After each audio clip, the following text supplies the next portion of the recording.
Hello, lovely people. Let me see if I get this right. Oh, where's our chat? Where's our little chat there? Come on. You wouldn't leave me, chat. Let me see. We got audio? I think we're cooking. I'm sorry if I can't see what everyone's saying. I see my little thing off here, but I want to be able to have it on the screen too, or down there. I say. Restream chat.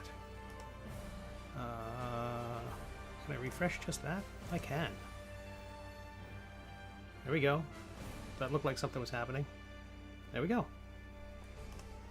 Nibblemancy.com.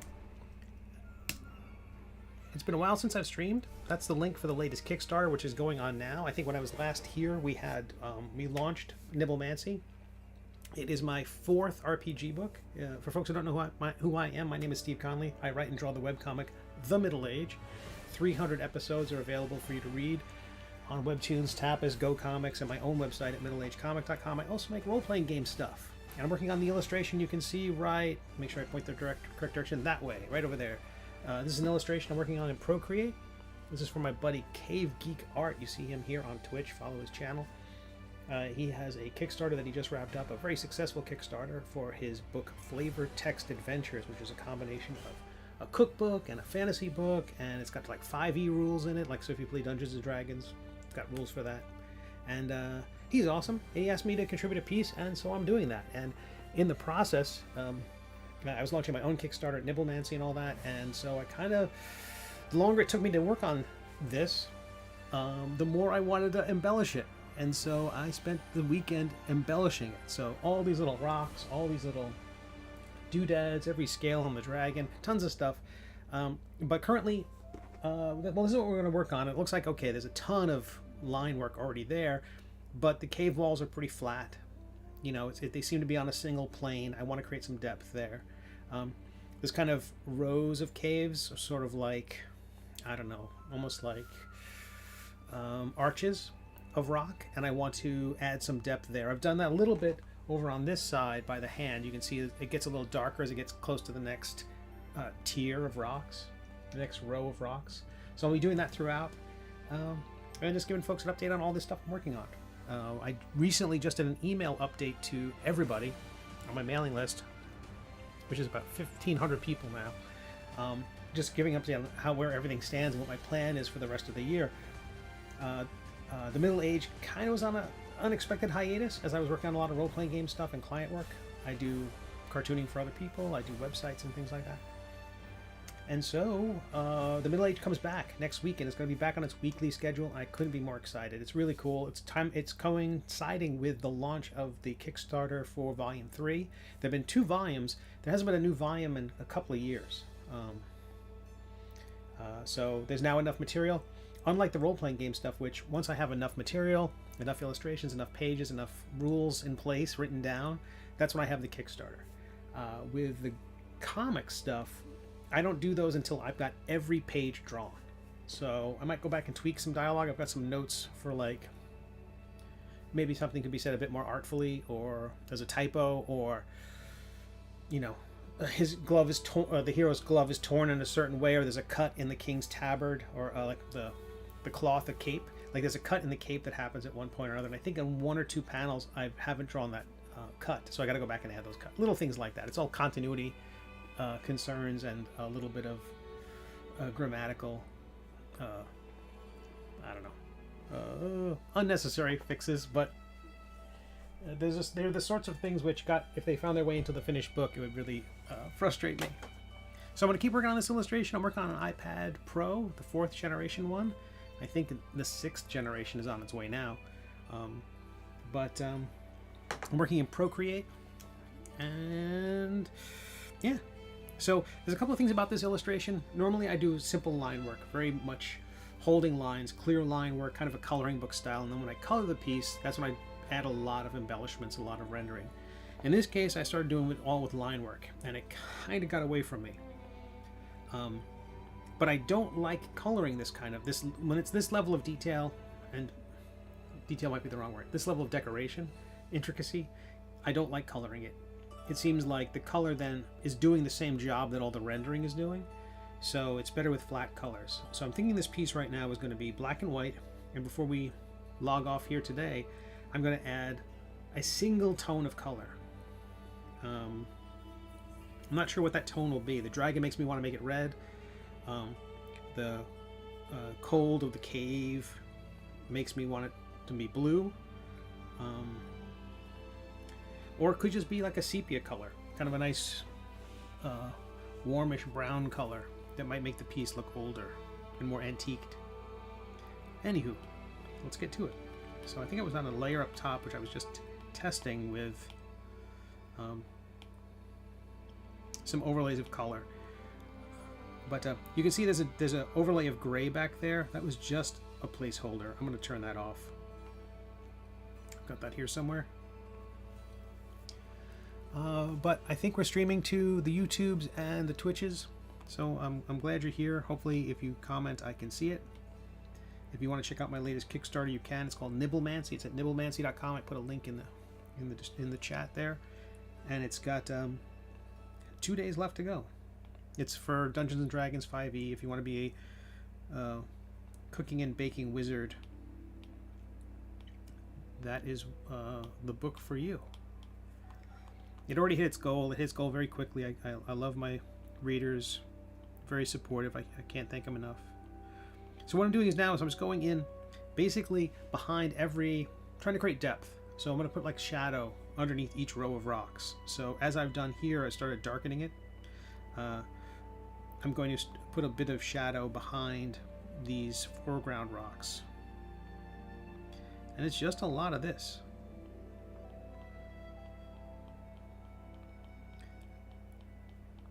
People are often wondering, like, is there a shortcut?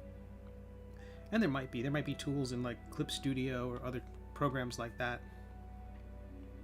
But I kind of like doing all this stuff myself. I feel like I learn more when I have to do it manually. And then I stumble onto weird solutions, which I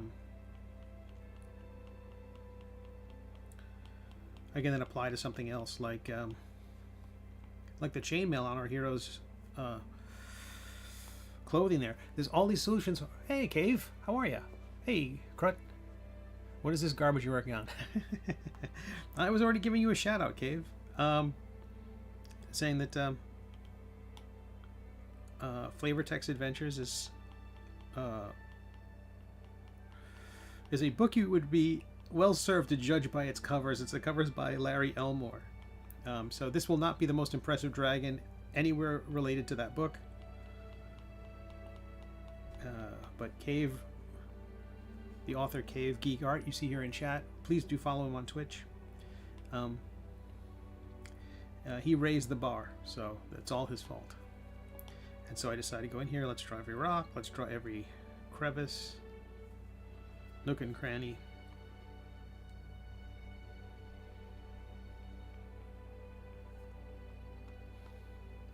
But I definitely want to make the roof of the cave here, of this tunnel, I want to make that darker. So I put in all that texture, all that cross-hatching, not cross-hatching, but I don't know what they call that when you kind of tile it to create an even texture but also imply a uneven surface.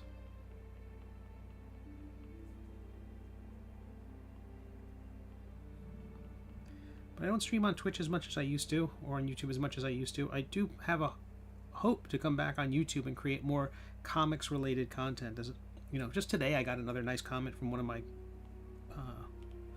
comics videos about how to promote your comic, and I've been meaning to do more of those. Actually, it's the most impressive dragon. This one has a body. Yeah, that's what I was going for. I was like, but Gabe, I don't know if you heard, the thinking with this one is to really go overboard with the texture and the line work, and then kind of have simple color, because I feel like complex color and complex rendering don't really work all that well. I think you saw that with one of the first illustrations when we first met. You stumbled on my channel when I was drawing that those three warriors or three adventurers fighting a behinder, and that's very complicated line work, and you can't really render that, because if you start, again, once you start putting shines upon shines upon shines, it's just, you know.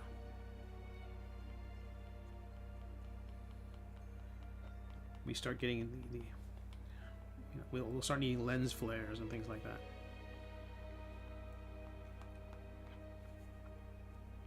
So for the most part, I work on lots and lots of layers, and then I merge the layers once I feel confident in the quality of what I've done. Like if I feel confident in it, like, okay, that's good, we'll keep that.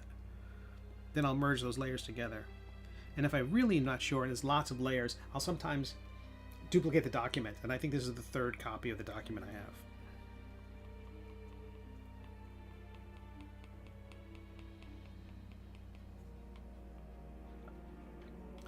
But Nibblemancy is going really well.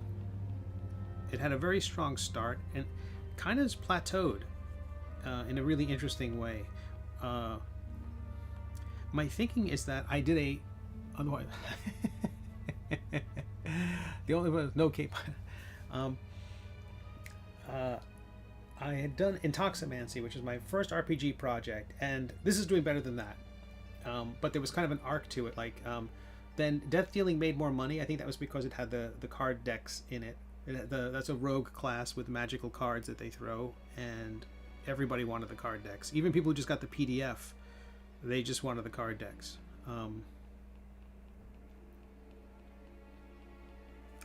And then the Metadomain Cleric was the next one, and I thought that one was going to just muddle along. Because it was about clerics who think this all might be a game, and at level 8 they learn their player's name, things like that. It's very meta. It's very, you know, the name on the tin. But I thought it was too weird. I thought people would be like, my dungeon master is never going to let me have that at the table, or it's a cute concept, but how can it work? That sort of thing. I thought there was going to be so much pushback that no one was going to be into it. And then it had more backers than any other project I've ever done. 477. I think this one will end up with about 350 backers, but it's going to do, it's the Nibblemancy is going to do great, because I think it's a good book and easy for me to sell when I'm in front of people.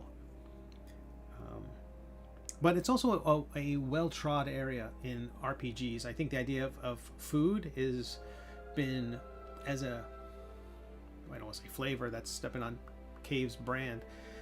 It's a thing that people have added to the game a lot. And so, you know, for all I know, the people who would otherwise back it already have 6 or 7 books on the subject of cooking and baking.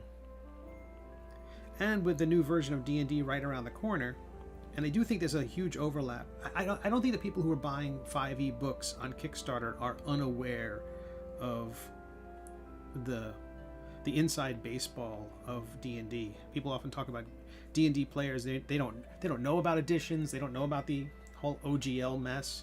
They don't know about that stuff. But I think the people who are on Kickstarter do. I think that's probably a more informed crowd. And so, just like people have been talking, you know, D&D sales are down this year.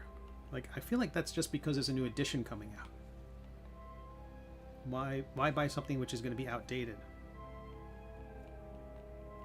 And because the information about this supposedly compatible update has been fairly light, I can see why more people are a little cautious about investing in new books and things like that. So that could also be a factor in why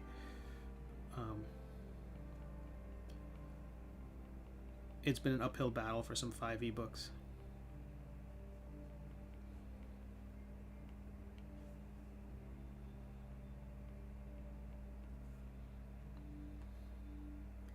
So already that's so much better. I'm going to show before and after. I'll turn this layer off. Like, you can just see that there's more depth. You know, there's a lot more to do. But it's just been a ton of this going back and forth, just adding more and more layers and more texture.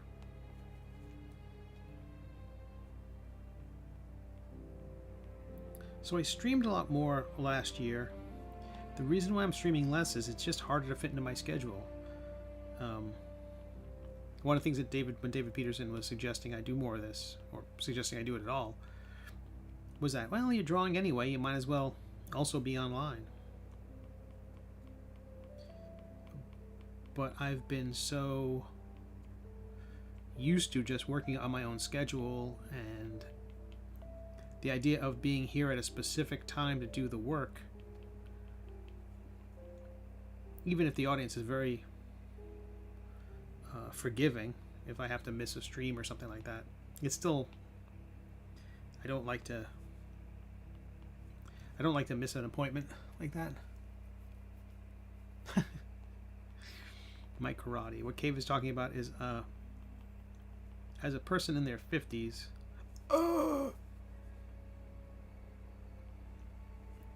I recently took up karate.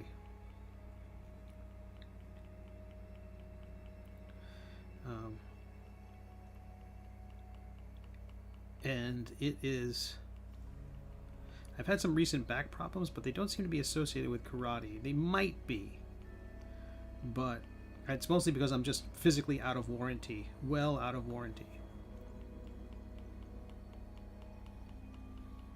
And it wasn't like I hurt my back doing karate. I hurt my back sitting on the couch.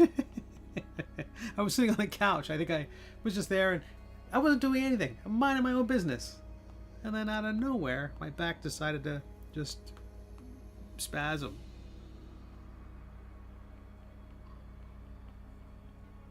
Oh, being elderly is a treat.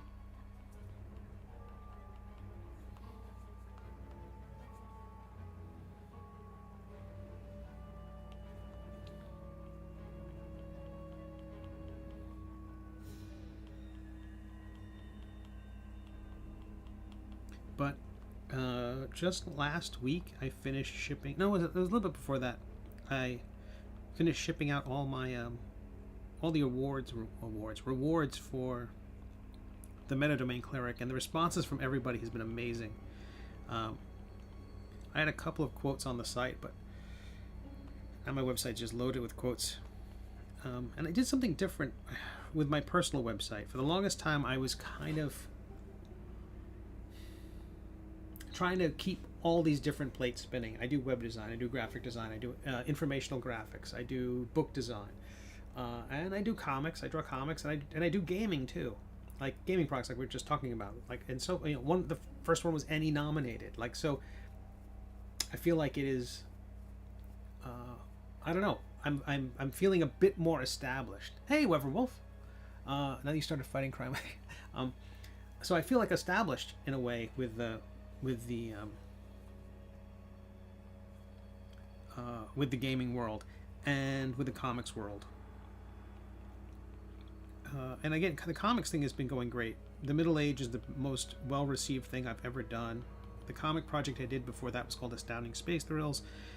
And I've done tons of stuff for other publishers. I wrote a little bit of Aquaman. I drew Star Trek for IDW. They just published or solicited their 500th Star Trek comic, and I did the art for the proposal that landed them the deal in the first place. So it was a while back. So I've been in comics, but it was never. I always felt like if you visited my website, it was all websites and things like that. Because again, a website project is something that pays. You could draw 6 comic books, and it's not going to pay you as well as designing one website. So it seemed, my whole fixation on living indoors and eating food, and not dying to the elements or starvation, made my website all about the stuff that brought in the most money. But there's so much of that. There's like chasing projects down. When things get tight, when the economy suffers, or people are unsure of the economy, like the thing they immediately don't worry about is their website, traditionally. But what has been consistent has been my Patreon support and the game work. And so my home, if you visit my website now, it's Steve Conley. He's a cartoonist and makes TTRPG stuff. And there's also my portfolio, and that I mentioned that I designed USA Today's website almost 30 years ago.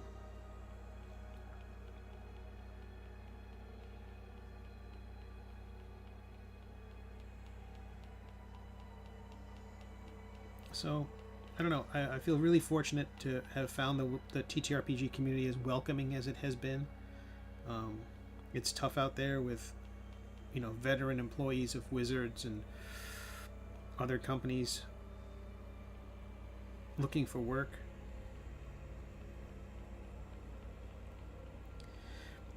But I have some advantages as a one-man band. I'm able to draw my own work. I'm able to color my own covers, write my own stuff, design my own books, sculpt my own figures. There's stuff that I can do just as an old nerd that kind of helps me be a little more resilient when it comes to creating these things.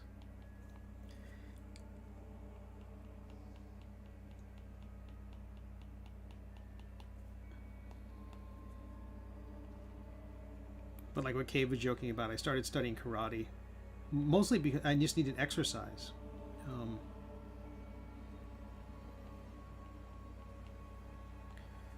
The worst thing about being a freelancer is that the time you're not working, you kind of feel like if you don't have a gig in front of you, you're chasing the next gig, and even when you're working on a gig, you've got your eye on the horizon for what the next gig after that will be. Because sure, this is great right now, and I might be flush through June, but in July, how am I eating? And that's been the way I've been freelancing for 25 years, darn near. Wow, almost coming on 30, a little over 25 years, coming on 30 years. So it's got me trained to be like trepidatious. But let's talk about Nibblemancy for a second. Nibblemancy's going great. The campaign's wonderful. I'm so excited for it because the thing was it's a cooking and baking subclass for D&D, for Wizards, excuse me. And it's not just that, because it would be real easy just to say, okay, here's some rules for cooking and here's some rules for recipes and what it takes to make, how much time you need to set aside. Can you create this on a short rest? Things like that. But that's kind of, I bet there's a million things on Drive-Thru RPG that do just that, and and they might do it better. So what's the spin I can do? What is the thing that I can do that might make it different? And so it is a constitution-based wizard. So wizards usually use their intelligence. Not usually. Wizards use their intelligence as their spellcasting ability. This one uses constitution, and the thinking was, this is a hearty subclass. This is a class, it's not just what you can cook up, it's also what you can keep down once you cook it up. So it has a lot to do with Marcus. Lovely to see you. So it's not just what you could, the line in the book is not just what you can cook up, but what you can keep down. And so it has a lot to do with constitution. And so that's an interesting spin where suddenly you're not stacking intelligence, because I always felt that was a real role-playing not handicap, but not a limitation, but it's a role-playing consideration where if you've got a 20 intelligence and you're playing that character, how do you make them not Reed Richards or Tony Stark or some other super genius? They're actually brilliant, because that 20 intelligence gives them plus 5 to history, arcana, religion, medicine. That intelligence helps them in all these areas where they essentially better than proficient in all those things. And I thought, what about kind of a not so bright wizard? But and if you made that role-playing choice, let's say you're building your character and you're a wizard with a 14 intelligence or a 13 intelligence. I think 13 is the bare minimum according to the rules. Maybe. Oh, that might be the minimum for multi-classing into wizard, but if you're playing a wizard who isn't that bright, you're kind of playing it wrong, you know, because suddenly you're not going to be that effective a wizard. You might not be able to have your spells won't hit as hard. You won't hit as often. The enemy creatures who are trying to resist your magic will have a greater chance of resisting it because you're playing wrong. And I want to let wizards who aren't so bright still be okay in playing it right. So there's a lot there. That's not an easy pitch to have in a Kickstarter. You know, a Kickstarter's pitch has got to be quick. If they don't get it immediately, and so Nibblemancy immediately tells a story that is too simple and too, I don't know, done to death maybe. Whereas Intoximancy was a lot more fun because it was just, you know, drunken wizard. Less done, less, and even those folks, even when I had Intoximancy, people were like, well, wizards are supposed to be intelligent, and how can they do that if they're dulling their senses with alcohol? I'm like, okay. Let's start with fun. Let's start with having fun, and then we'll figure everything else out. Nibblemancy, so it's two things. Nibblemancy, constitution-based, which is a lot of fun, and then an emphasis on multi-classing. So that multi-classing, if you don't play D&D, if you're one of the folks here who know me from my comics work, and maybe you don't play a lot of role-playing games, multi-classing is when you are a fighter plus something else, or a wizard plus something else. You don't have to be just one class in D&D. You're allowed to, I think it's an alternate rule, or a, you know, check with your dungeon master. You can take 2 levels, or take a level in cleric, and take 1 level in sorcerer, and 1 level in rogue. Playing in a game with Matt Forbeck, the guy who wrote the Marvel Universe role-playing game, he has a level 5 character who's 5 different levels. Level 1, he's like a cleric, fighter, rogue, wizard, paladin, something like that. The idea is with the Nibblemancer, every time you multi-class, you kind of unlock, if you have 1 level in Nibblemancy and anything else, and 1 level in anything else, you unlock a recipe that's just for that combination of the 2. So for rogues, I put the example online, which was the musical fruit burrito. It's, again, silly, but not ineffective at the gaming table, because there's an ability that fighters have called second wind, which is that they can basically, you know, they're at like a bonus action, they can build themselves up and give themselves hit points, health. They can increase their health by a certain amount plus the number of levels they have as a fighter. This gives the Nibblemancy rogue that same ability. And so because it was second wind, I'm playing off of wind. Of course, it's a burrito and a musical fruit burrito. And so, again, taking advantage of the subclasses' abilities, not adding an ability that I don't think is too powerful, but fun. And fun stuff like that. Like the fighter gets the rogue's ability to disengage for a limited number of times. And that's a very potent ability to bonus action disengage. The idea that normally when you're toe-to-toe with somebody in Dungeons & Dragons, your character's adjacent to an enemy. If you move away from them, if you voluntarily move away from them, the person you're moving away from has the opportunity to take an opportunity attack where they can get a free shot on you, not using their normal action, using their reaction. But if you disengage, you're basically saying you're bobbing, you're weaving, you're doing something to distract the opponent, you're getting away without them getting that chance. So giving that as an added ability to a fighter is potent. But again, not so much that they, you don't want to give them the abilities of another class in a way that makes the other class feel less important or less powerful. So you want to give them a limited number of times. So it has value, but doesn't ruin the game for other people. It's a whole balancing act. And all this stuff is a balancing act. Because it'd be real easy just to give every class, hey, an I win button. You hit this button and the enemy's dead. The dungeon master doesn't want that. The other players at the table don't want that. And in the end, it's less funny. It's less fun. Forgive me. It's been a while since I've streamed and had to vamp this way for a few hours while I'm drawing.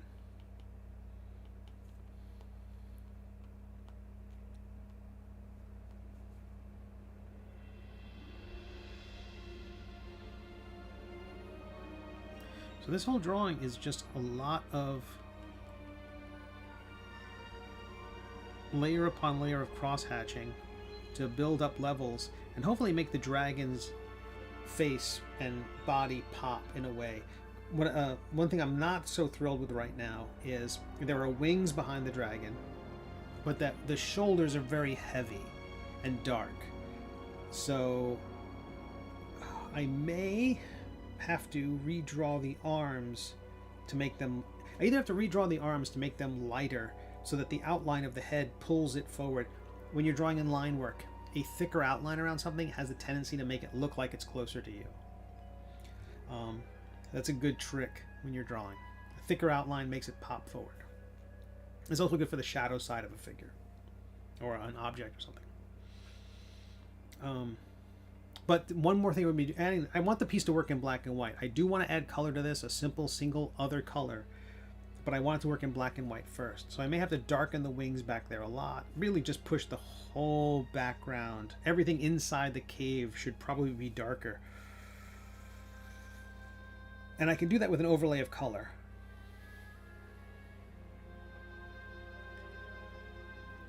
But given that I'm doing everything so far with this without color, with just pure line work, it feels a little bit like a cheat to do that. So at some point I will give up and I'll just add the color. We're going to do that all today. This piece will be done before I'm done streaming. So we're going to stream till 7 o'clock and we're going to finish this. 7 o'clock East Coast time.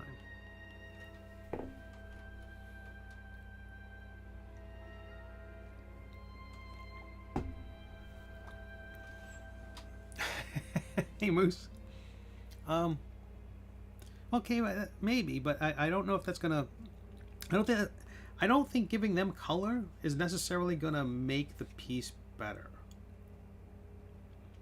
I can imagine trying it if I were to color them. I feel like I'd want them to be very tinted, very like let the color. I want the color to do less because the line work is doing so much.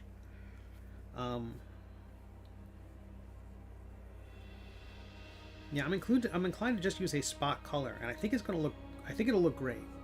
I think it'll look great. But I was talking about the thicker line work. You can see that around the Alton's arm there, how it pops it forward against the rocks.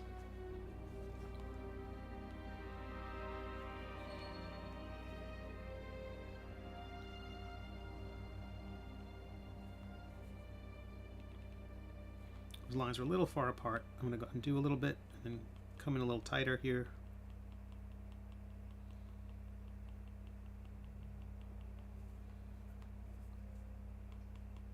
But I hope everyone's having a lovely Tuesday. I sent out my email blast to everyone today, and it was a blast. It went to all 1,500 plus people, and it was covering a lot of stuff, like my appearance schedule this year. I'll be at Heroes Con in June. I'll be at the Daytona Beach Comic Con in beginning of September. I'll be at the Baltimore Comic Con at the end of September. I'll be at Gamehole Con in October.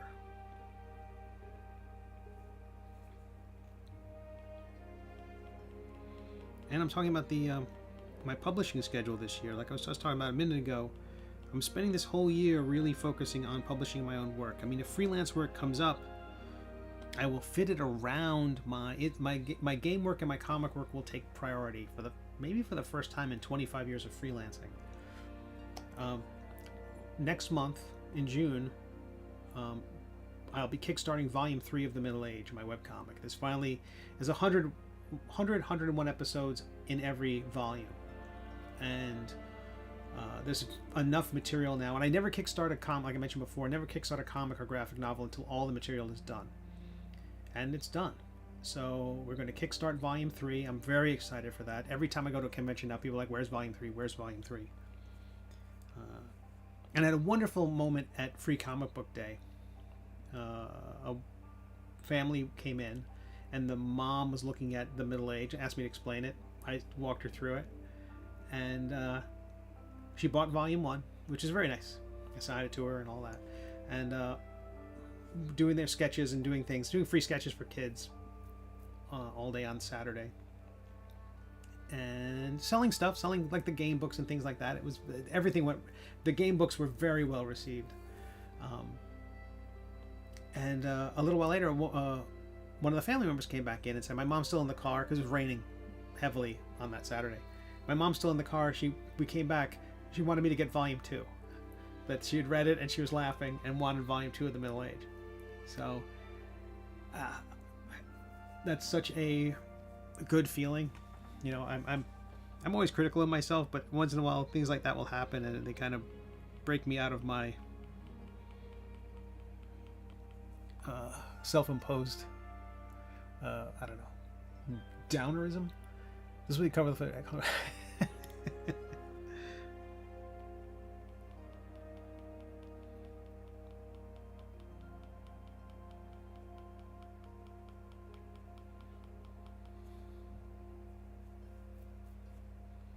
yeah, that layer there, you can see what this does. Those layers of rocks, that pushes them, that creates depth between the two of them, and that's what I'm going for here. David,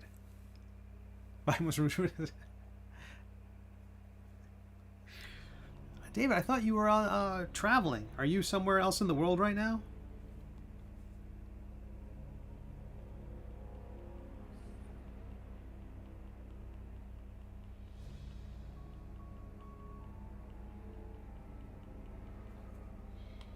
But it was lovely, and yeah,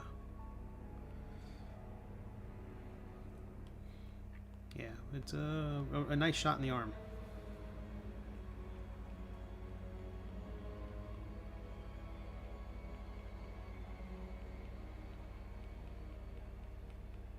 I really don't like traveling, but I love getting there and being at those events. But every time, like 2 days before the event, I'm like, ugh, I don't want to travel.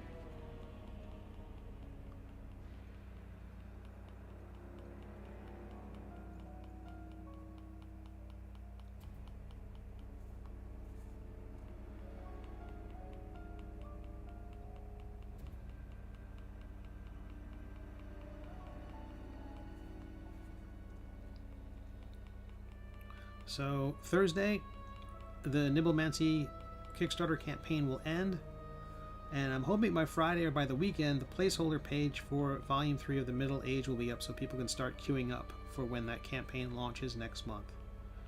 And while that campaign for The Middle Age Volume 3 is running, I'll be doing production on the Nibblemancy book and getting all that stuff into production so that when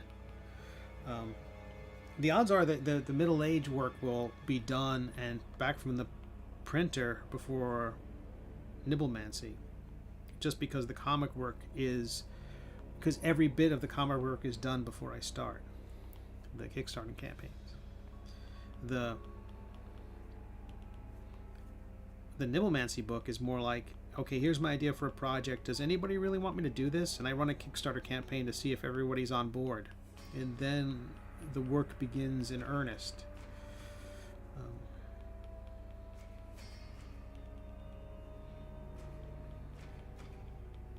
And I probably have 50 pages of notes for the book already. What the spells are, what the magic items are, all that. You're in a hotel room in Milan. That's fantastic. That's fantastic, David. Well, you're clearly using your time abroad effectively if you're watching this.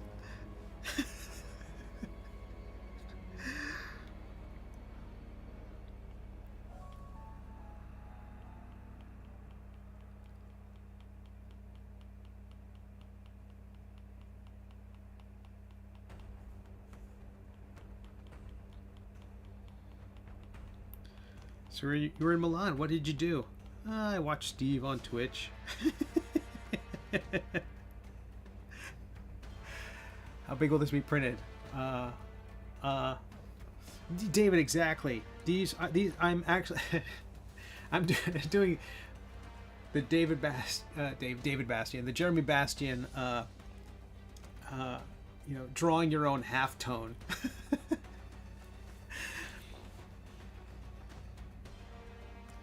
This will be 8.5 by 11.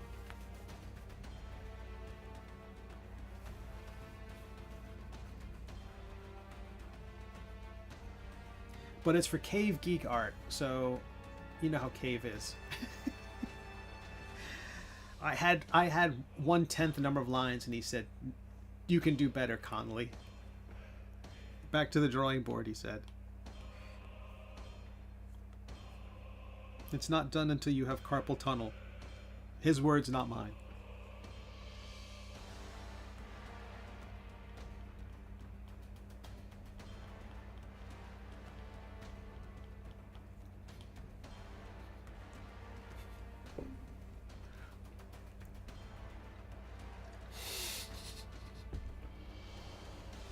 Yeah, he mailed me a cortisol injection kit and said if I tire that I should put that into my wrist.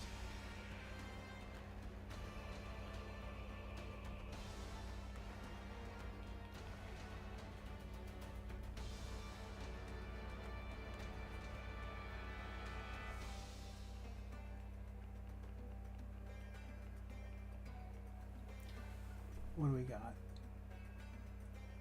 Look at that. Oh, thank you, Rhett, you wonderful backer. And we got PayPal from somebody else. What's this about?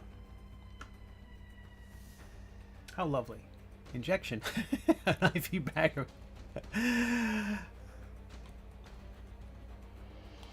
Yeah, this was a...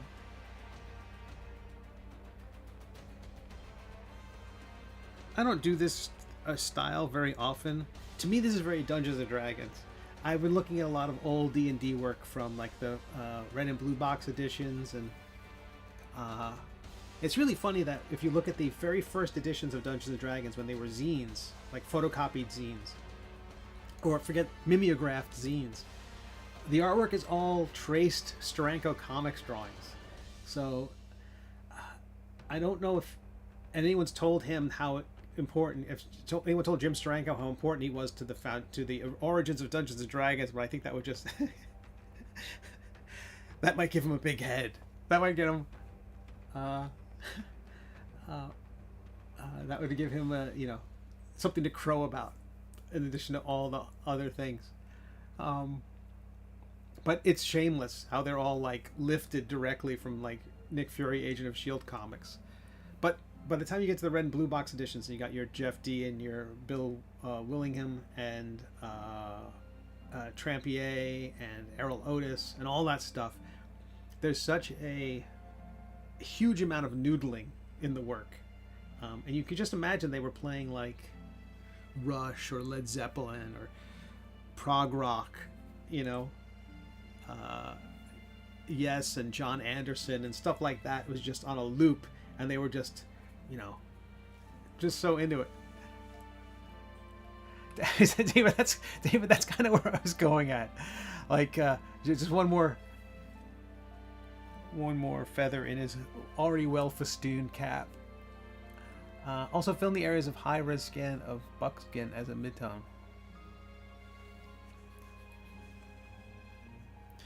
Yeah, I will send this for Cave to engrave into something. That'll make he can suffer as well.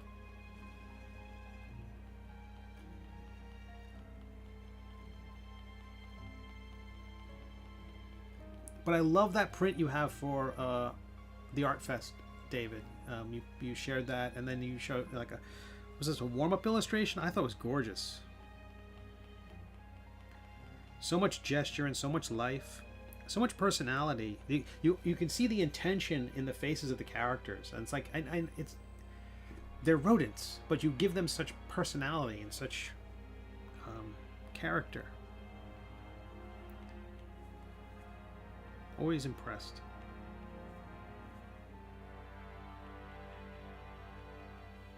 And if everyone here knows who David Peterson, I don't know who's here, but David's just amazing. So if you aren't following him, I can't imagine that you aren't. You should follow him, and then become a fan and get all his books.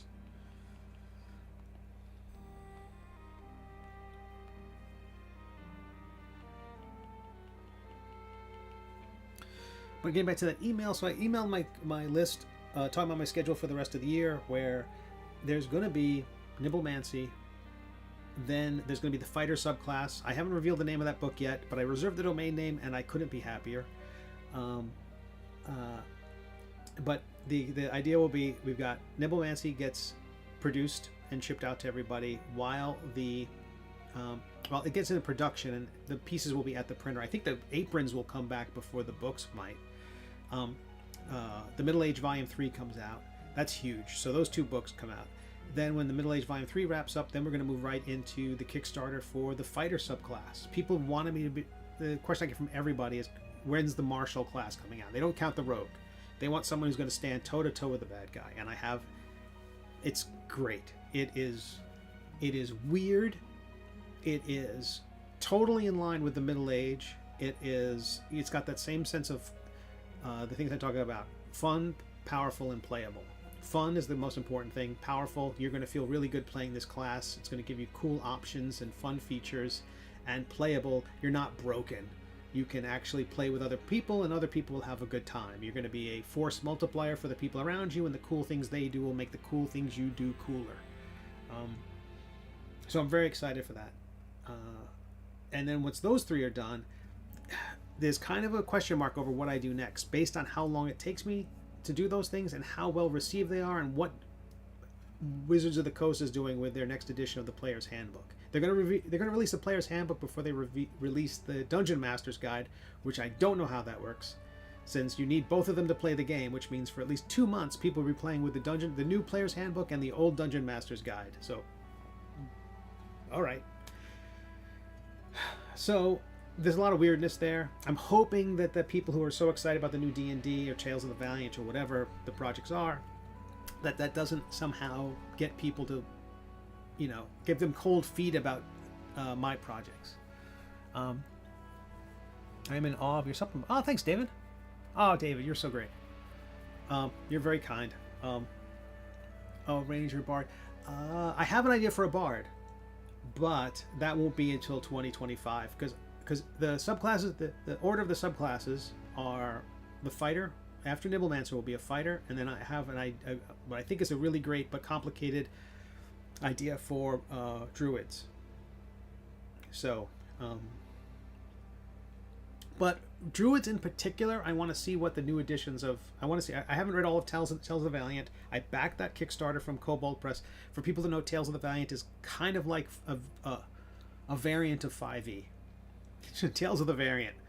It is a version of 5th edition that was being kind of forked off from 5th edition with a lot of improvements, a lot of clarifications. They do something great. They don't call spell levels, they call them circles. And I know that's immediately going to be someone's going to trip over that. They're used to having spell levels. But the whole idea is trying to explain to a new player that you're a level 2 wizard and you can't cast level 2 spells. You have to wait till level 4. Or I forget when you get the first level 2 spell. They don't line up perfectly. But that level means 2 different things in the game, 2 different very important things in the game. That's always been just bad design. That's something that's a holdover from the original version of the game. But I think back then level 2 meant there was a 1-to-1 relationship, and then eventually that got shattered, and we've kept the terminology but lost the connectivity. There's another 5e adaptation for kids called Little But Fierce, that by D.C. Bradshaw. He took the 5e rules and made them kid-friendly, and he doesn't call...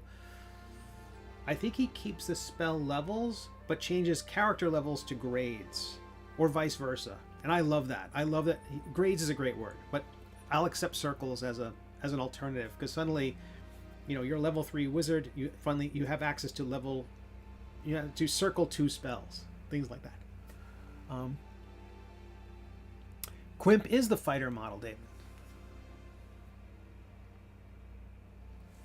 Yeah, Quimp is not just Quimp though. Kevin the Illegible, and there's this mythology around.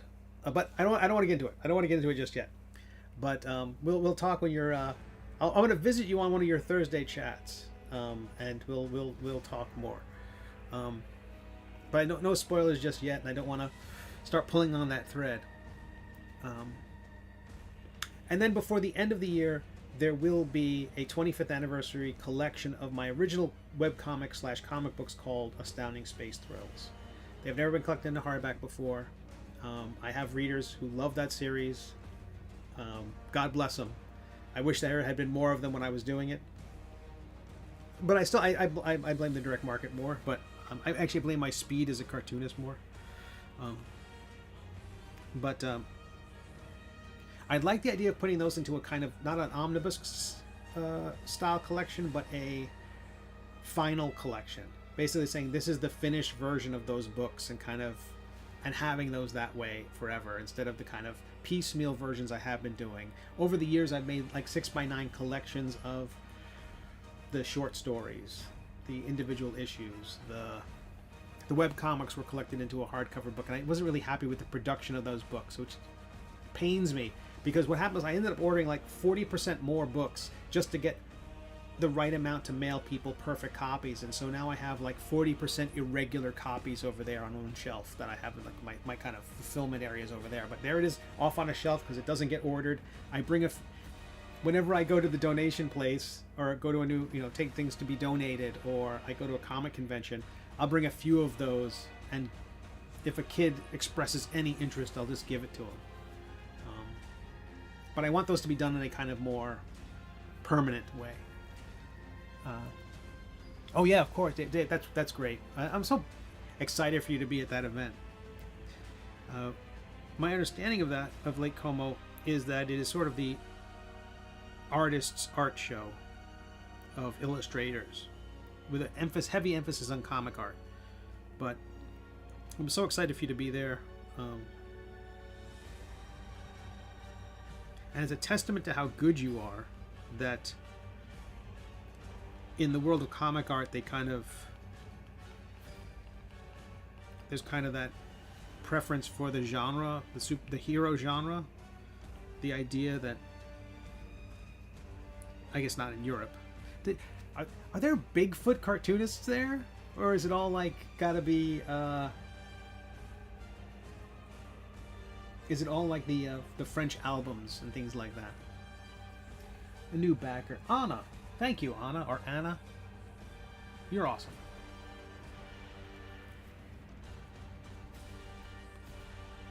But I'll spill all the tea at one of those when you get back. Okay, fine. It's a tea spilling fighter subclass. You have a kettle, which levels up with you.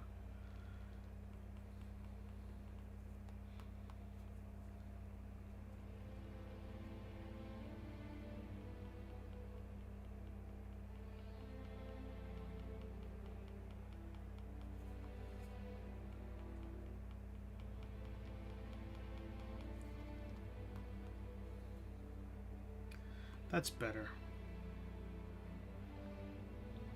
I don't hate that. Like, I feel like the shadows under these characters should be much heavier, but also just the dragon, all that stuff back there's got to be darker. And I don't want it to be just color. I'm going to have to put in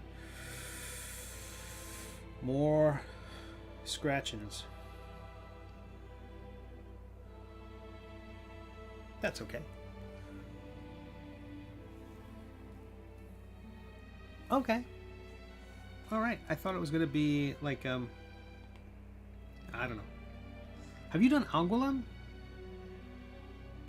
I would think they would carry you around on a litter.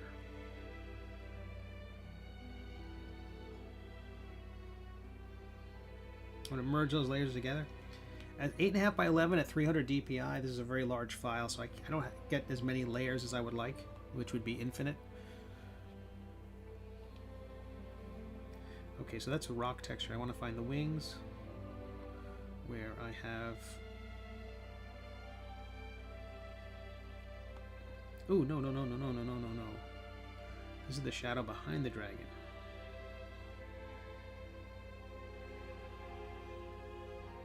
What are all you?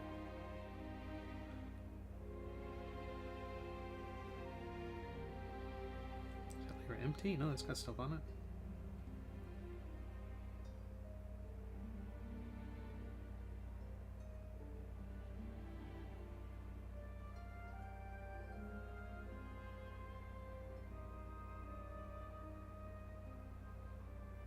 Merge those together.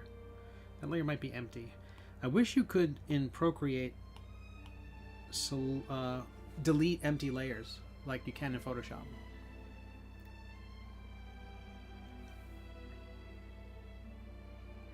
Oh.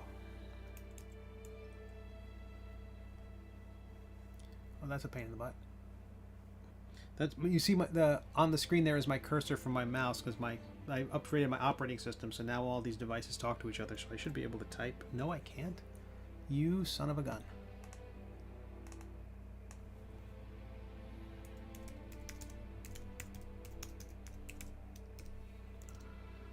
So typing on it in my desktop, that doesn't work the way I thought it would.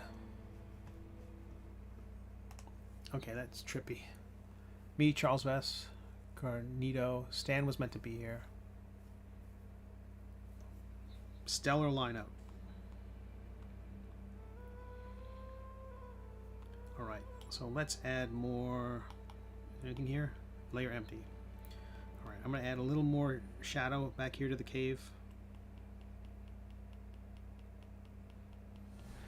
I added those white dots into the environment like motes of dust or bits of flame. At one point I thought I might have flame coming up from the bottom, but it was getting so complicated.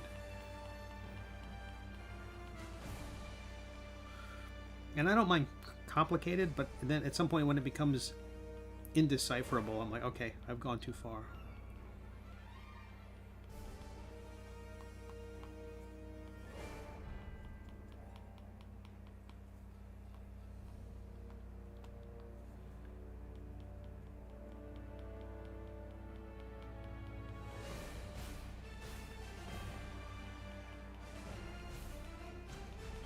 One of the interesting things that happened this week was that,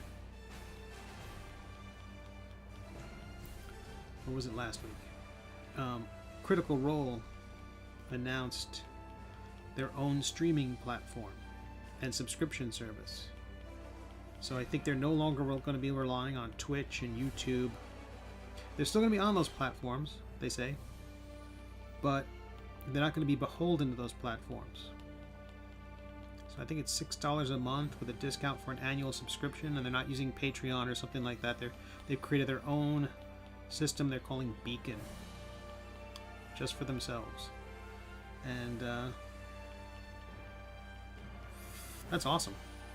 More power to them. Oops, let me erase some of this stuff here. Coloring outside the lines.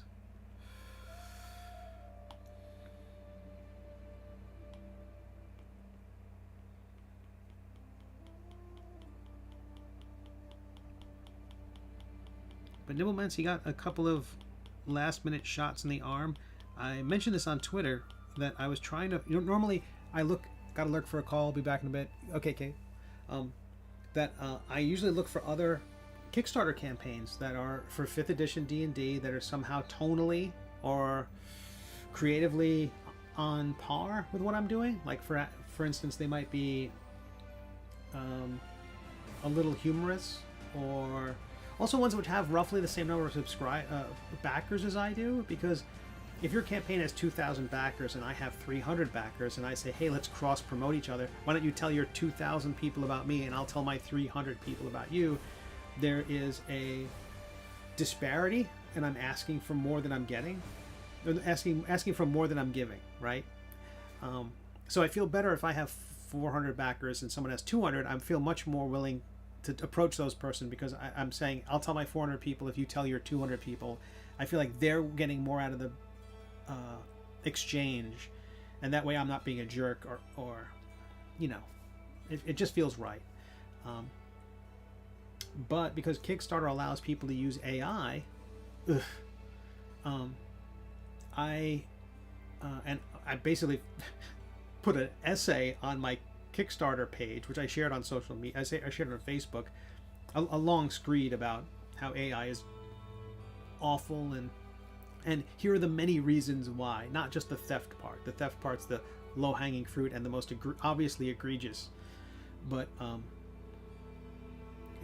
laid it all out. So then I got approached twice by the same campaign that said, "Hey, would you like to trade? We can exchange." They've raised more money than I did. They brought in more. They had more backers than I did, and their stuff was all AI. I don't think the backers know, or they don't care, and they tell all these self-deluding things like, "We first use AI prompts." The thing was, it said, I put in the prompt illustration, quote unquote, like that's the only thing they put in there. And then they handed that off to the artists who did the finishing touches. I'm like, none of that is true. There is one that I was like, oh man, that almost sounds right. They said they used AI and they used prompts to come up with the concept. So they put their thing, I don't know what it was, for instance, an elephant with the horns of a moose, antlers of a moose. And they had AI kick something out and they said to the artist, we want something kind of like this. So they used it for the concept drawing, but not for the final illustration. And then they said the $4,000 that they were raising was for illustrators. And I'm like, I think that's moral? I think? As they said, it was better than just doing a napkin illustration and telling the artist, we want this. It's less moral than the napkin illustration, but it's still not great. But it's not, because they said they're raising the money to hire artists. Because I always thought that was the way it's okay to do it. You say, yes, this campaign page has AI artwork. The money we're raising is so we don't have to use it. It's not like you're holding a gun to the head of the AI illustration. Where you're saying, if we raise this amount of money, we're not going to use any of this AI art. This is just stuff that's meant to be inspiration or tonally what we're looking for. We don't have the money because we're not using real illustrations, because actual illustrations. I take that back. Rewind. We're using AI because we don't yet have the Kickstarter funds to hire illustrators. That seems moral. That seems using like AI to help raise the money to get artists, as opposed to the other people who just slap AI art throughout their whole project. And, anyway, so I usually do this a trade with other campaigns, and I couldn't find any. I found like 2, and they all had way more support than I did. So I didn't even ask. I just backed their project, and I said, "Thank you for not using AI. You guys are awesome. Here's my project if you want to check it out." I don't think those campaigns were so big they never gave shout outs to other campaigns. I think they were, they probably just spent a few grand on Facebook ads or something.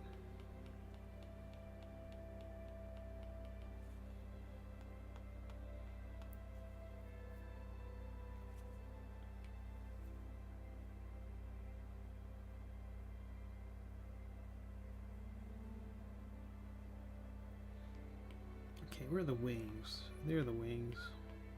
I'm going to shadow those up some more too.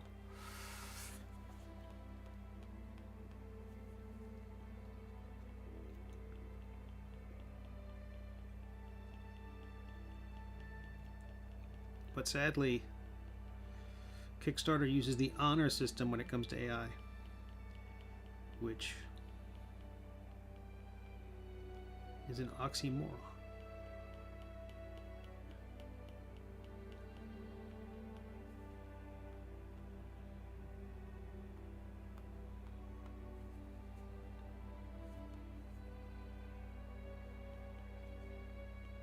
There's a wonderful website called Hive Moderation, which you can upload any image to it, and it will tell you to the first decimal place the likelihood that the image is AI, and an estimate. It will suggest where which software was used to make that particular image.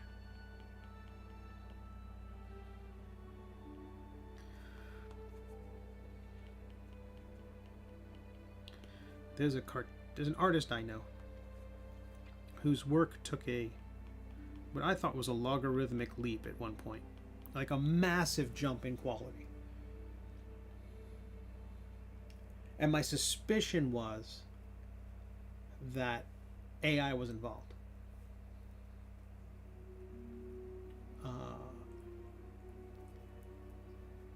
It was just the shift was night and day. Because a person is a talented artist and accomplished, with a whole bunch of works under their belt, and to accuse someone of using AI when they don't, I think is not good. Definitely not good. That's an understatement. And they went so far as to say, that they labeled it as human-made or something like that. And I went back to their social media and grabbed some images and ran it through there, and that system seemed to support my guess that AI was in play. I don't feel it's in my...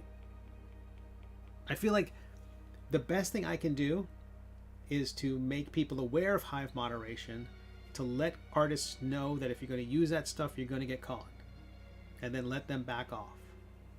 I feel like calling them out on it or having that awkward thing, that's not for me to do. That's not my place.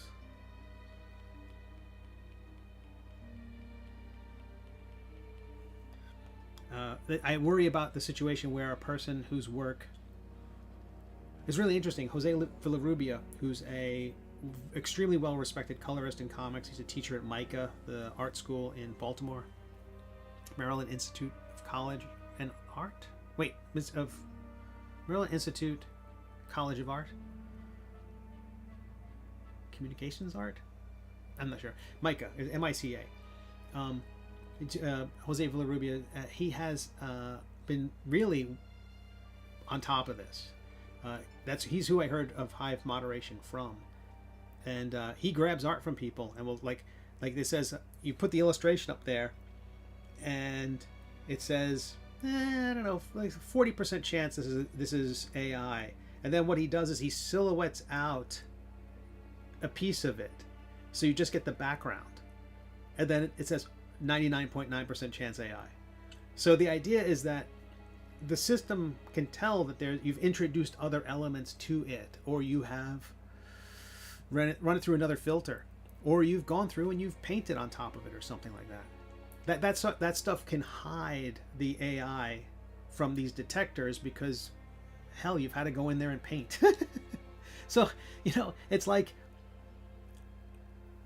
in the end, it's like Shepard Fairey when he took that Hope poster of Obama. He took a photograph from an AP photographer and made his Hope poster out of it. It was still connected to the photographer and you owe the photographer money, but now the AI is the source material. The AI, there's no copyright on the source material. You're now using that as source material to create the thing. Yes, there's no copyright on it, but it's also ill-gotten. But so Jose's doing a great job of calling folks out, and apparently it's a Facebook group of artists against AI.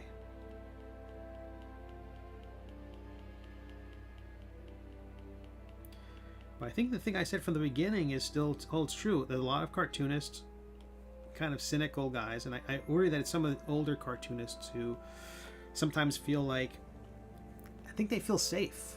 They feel like, my career's fine. I'm all set. I don't need to worry about AI. That's only going to affect the young people. The kids are effed, and they'll say things like, there's no putting the genie back in the bottle, and that ship has sailed. This is the future now. There's no going back. And I'm like, no, we shame it out of existence. If you use it, we will not give you money. If your Kickstarter uses AI, no. That's how we do it.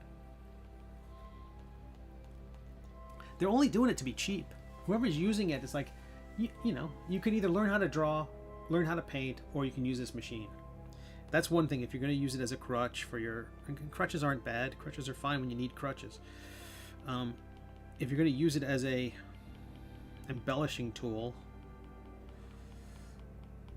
it's fine if you're doing it for fun, if you want to make a meme or something like that, something where there's no commerce involved. But as long as artists have to pay... As long as artists have to get good in order to eat, you shouldn't make their lives any harder. And the argument there is I've heard from people like, well, you know, there used to be color flatters and all the procedural stuff that we have machines for.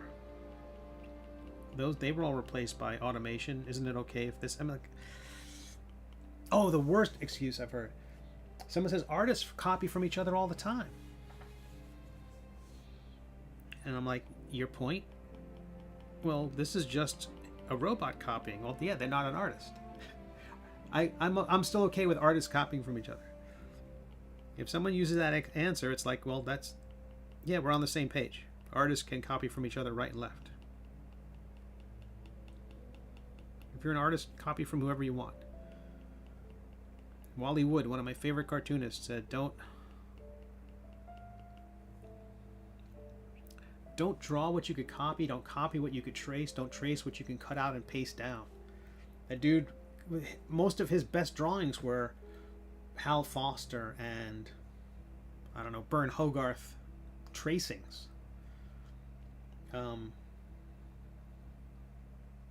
But they all went through the filter. Everything that Wally Wood drew became a Wally Wood illustration, regardless of what was underneath it.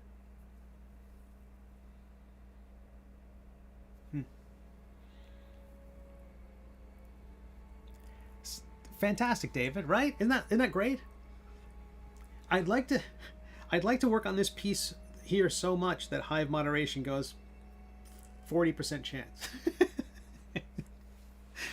I feel like there's a certain amount of that, but hive moderation is amazing, and the more people who know about it, and the more people who, I don't know, maybe I should start proudly sharing.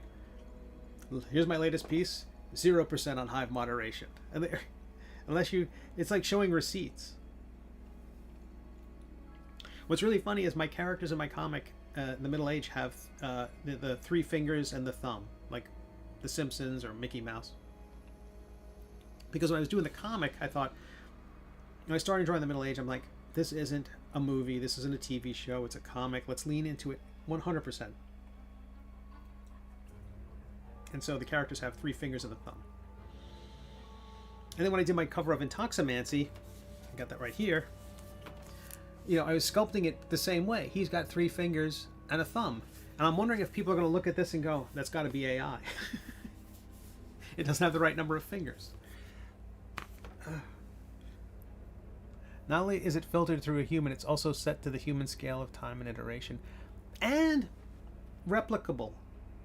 The idea being that he sat down and he knew exactly what, when Wally Wood was doing it, or any artist, when the artist does it, yes, happy accidents. Yes, Pollock can splatter paint and who knows how the paint will fall.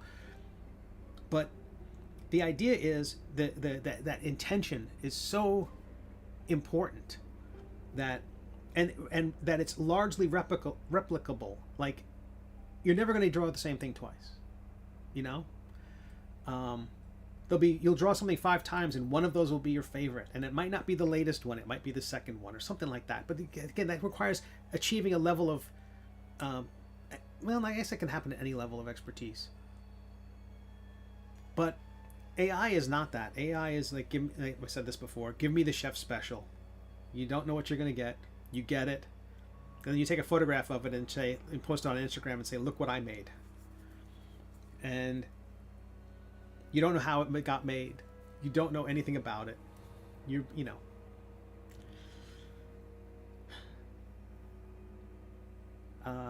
And you can't tell if it's ethically sourced. So many people say, I saw one, and I should collect them because they're just so transparently phony.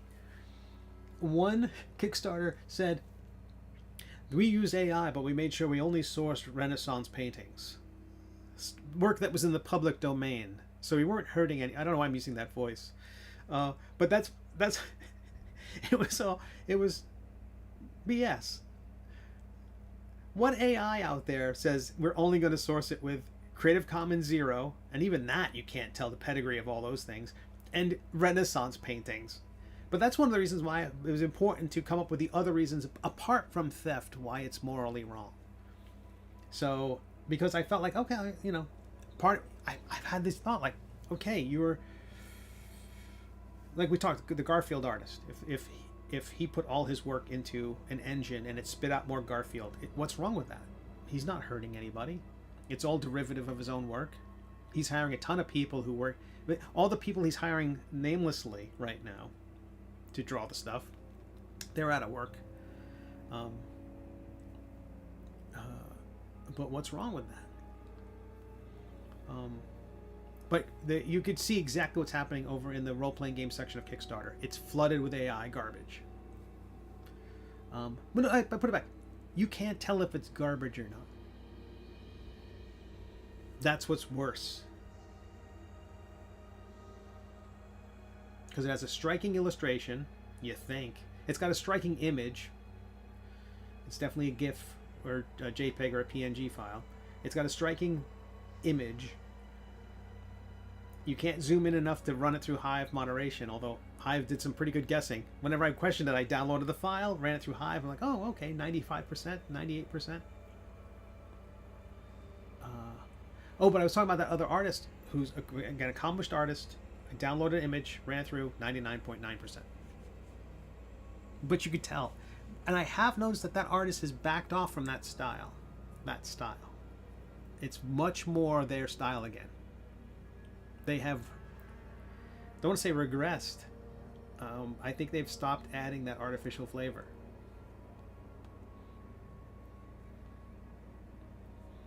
All right, let's see if I can add some color to this. A single tone. I'm going to start with a single tone on a layer above, set to multiply. How are we doing on time? Oh, we're doing great. We're doing great. For folks just joining us, my name is Steve Conley. I'm the writer and artist of the webcomic The Middle Age, which you can read at middleagecomic.com. I also make TTRPG stuff, and I'm currently working on this illustration of Sir Quimp on the right and Alton Green on the left, who's the main character of the Flavor Text Adventures book by Cave Geek Art. Yeah, it's just a fun illustration, overdone, like I do. And I'm going to try putting in a single tone of color here, which will not be the final color. I'm just putting in a nice simple blue now, and we'll see how it goes. I'm hoping that I don't end up feathering the blue tremendously.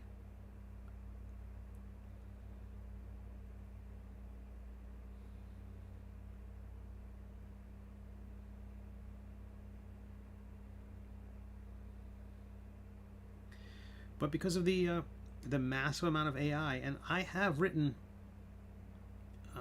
Kickstarter repeatedly.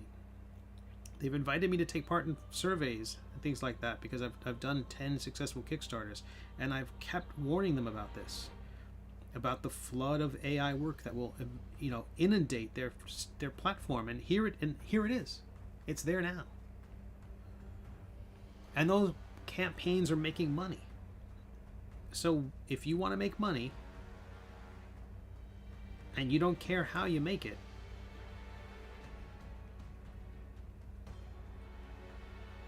then by all means go to Kickstarter and start churning out AI stuff.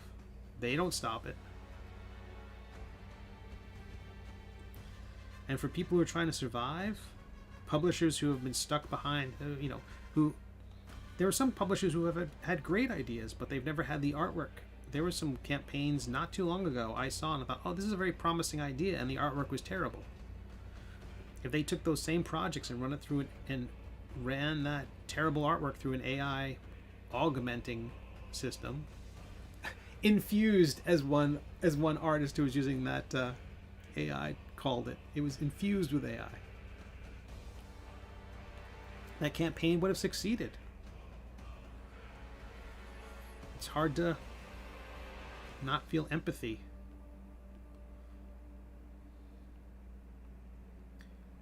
because it's where the capitalism kicks in. Like suddenly it's like, oh, this is this their, they can't make a living any other way. They can't make their story, their dream will never be realized because they don't have the money to hire the right artists. And then having good artists becomes this, you know, hindrance to some creators. They can't get the good art.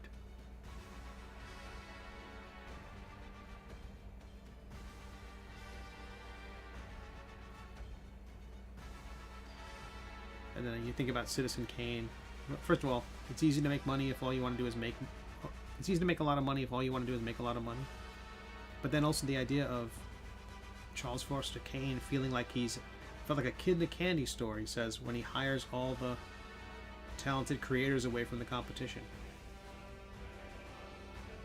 So if Wizards of the Coast and Hasbro hire all the artists and you can't afford any of the good artists, isn't that them just exerting their market dominance? I get all that.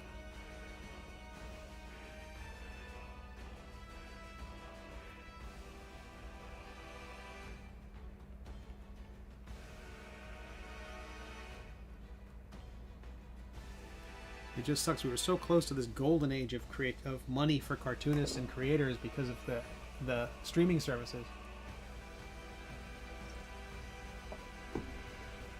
Everything was getting optioned and turned into TV shows, and I thought it was going to be a golden era.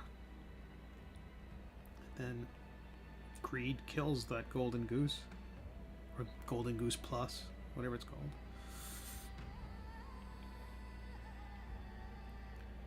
And then AI comes in and kicks everybody when they're down.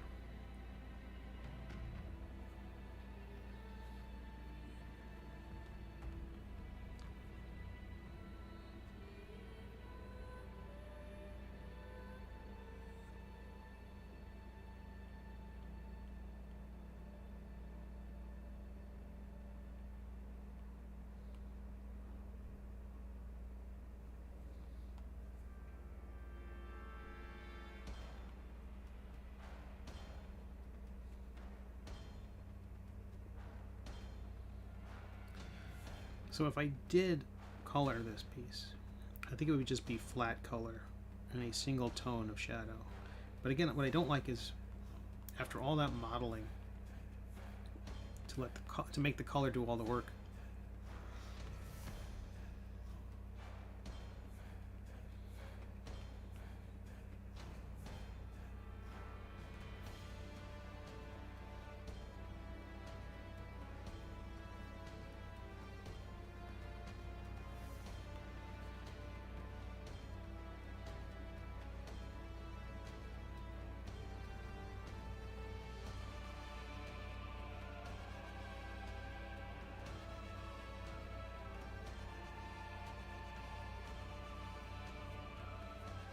So I'm currently on a layer above, and this blue is set to multiply.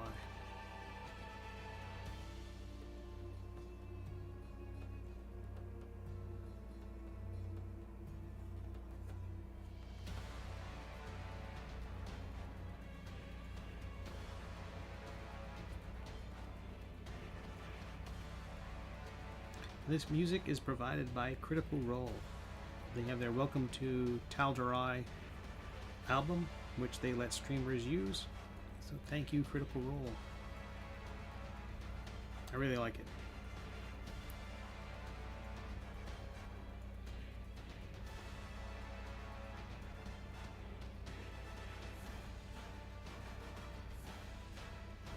A backer of a lot of my Kickstarter campaigns so far said that they're going to run a game, and they want to run a game at GameholeCon, where it's just going to be the 4 subclasses of mine, or 5. They really wanted the martial class, so the fighter subclass hopefully will be finished and delivered by then. We know for certain it will be, but they were talking about having that fighter subclass available, so that they can run a game where it's just all my subclasses at a table, which is amazing. People have been so supportive.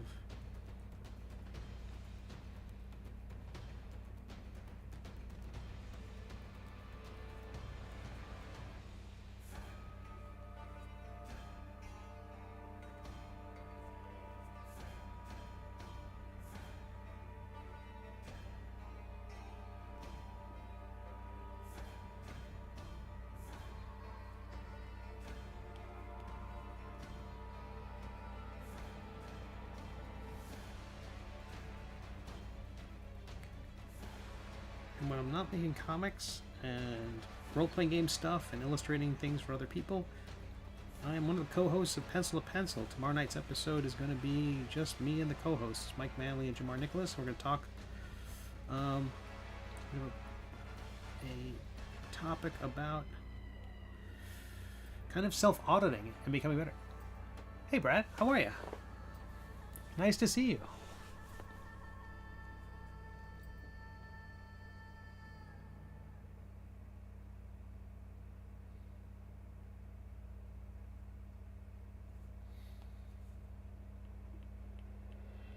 We're talking about self-auditing. I think we want to have an episode with those guys about marketing, because it's the question that comes up the most, and it's sadly not the most creative. It's kind of an unfortunate side hustle that we all have to do. We are our own side hustle to try to find audiences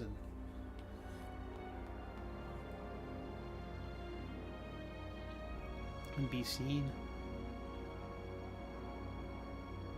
It's such a struggle.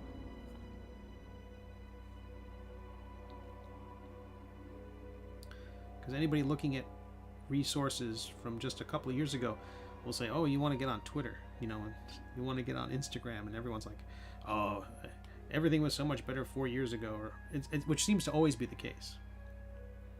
Because as soon as anybody figures anything out, then the marketing weasels get all over it and kill it.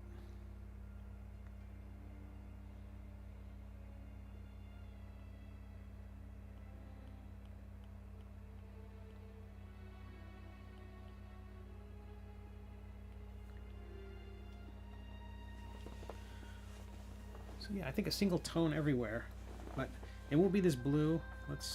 The blue is easy to see, so I'm gonna use it for the time being, but let's turn that layer alpha lock and we'll pull a sepia color.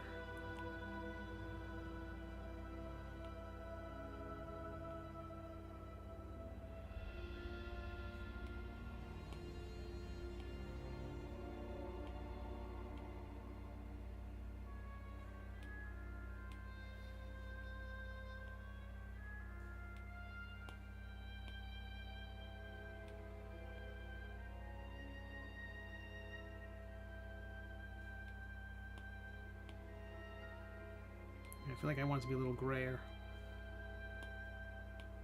Like a warm gray.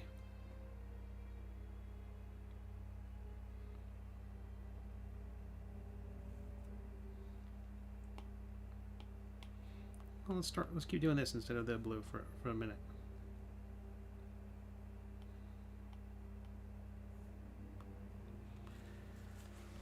What's your opinion of the major publishers using Kickstarter campaigns? Asks Brad. That's an interesting conversation. People were just having that. Who was talking about that? Oh, Cliff Biggers, who was with Comic Shop News and is a retailer. He was just talking about that. He was against it. He didn't like... Wait. He was against anybody using Kickstarter. He felt like it was really interesting because it really was a really interesting take, and it was such a well thought out take that I was like, he can't be alone. So that's why I really, really appreciate it, because his take was so polarized, where it was, if you're running a Kickstarter, that means you don't believe in your product, kind of thing, where, because if you believed in it, you wouldn't wait for it to be crowdfunded. You would just, I guess, get investors, or you would submit it to be considered by the direct market and wait for the orders to come in and then print it. It's like that wasn't a great argument, because the direct market is non-returnable. So when you go to a comic book shop, the books that they order are non-returnable, which means You can make the case that no publisher believes in their work, because once you buy it, they're not going to take it back. So if they trick you into buying it, if you really want to look at it through an extremely cynical lens, you could say that the direct market allows publishers not to have to believe in their work, because if you buy it, you're stuck with it. So I don't know. I feel like that's just whatever the opposite of rose-colored glasses are when looking at Kickstarter. I think that Kickstarter. What do I think about major publishers doing it? So currently, Dynamite is cleaning up. Dynamite, which has previously done some licensed stuff, some public domain characters, a lot of variant covers, and was really kind of in it like a cheesecake kind of style for a while, but also again lots of licensing. They recently started doing Kickstarters very, very well. Like they collected the Gargoyles comic books that were out there based on Disney's Gargoyles and did a Kickstarter. Last I checked, it was at like $800,000, with not a whole lot of backers, not many backers, not a colossal number of backers. The number of backers, which if you got that number of orders coming through the direct market, it wouldn't be worth doing. But because these are like leatherette slip cases and everything's expensive, and this is going straight for collectors, they're able to make bank on a property which are probably in dollar bins. So I don't know.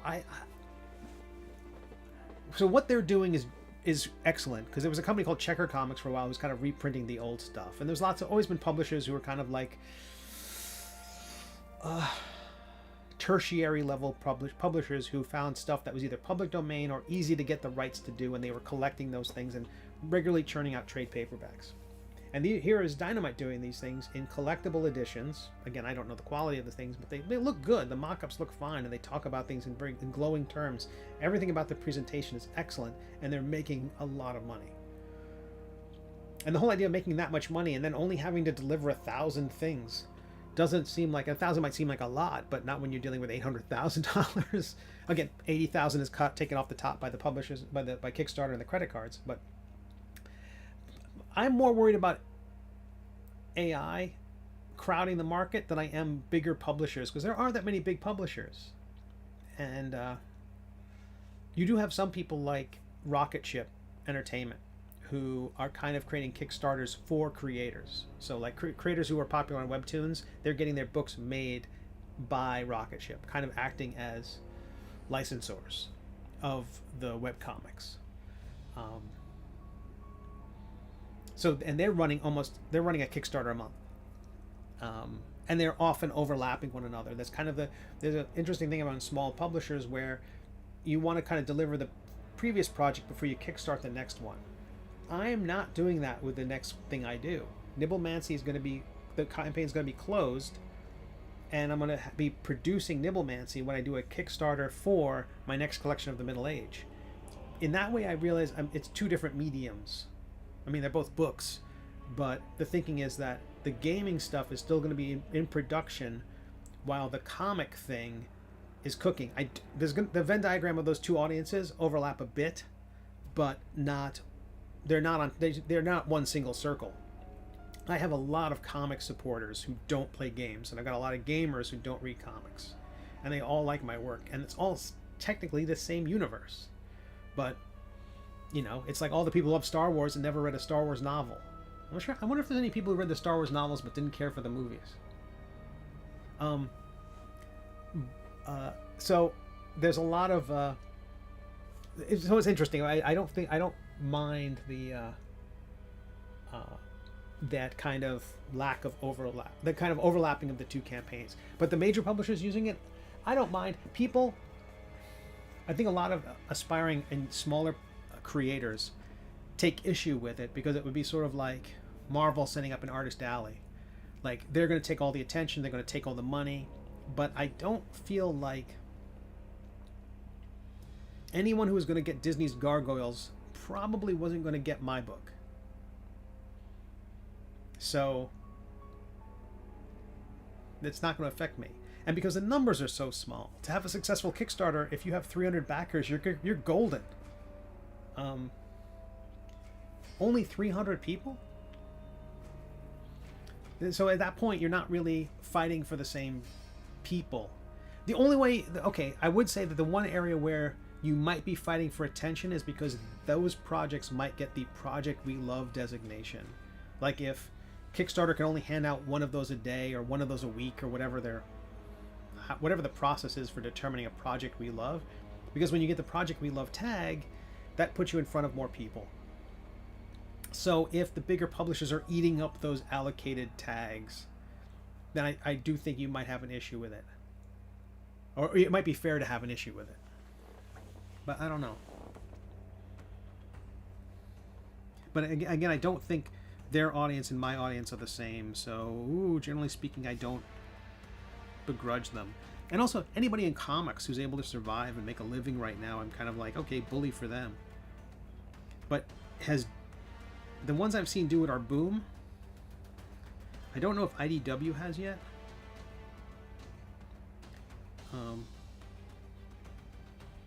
I don't think Image would have a problem with if a creator did it that way. I think I've backed some projects which then were published by Image.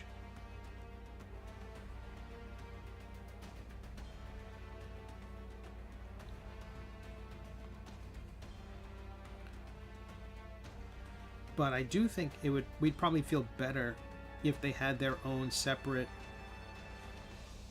apart from Kickstarter crowdfunding engine, sort of the way Hasbro has their own crowdfunding.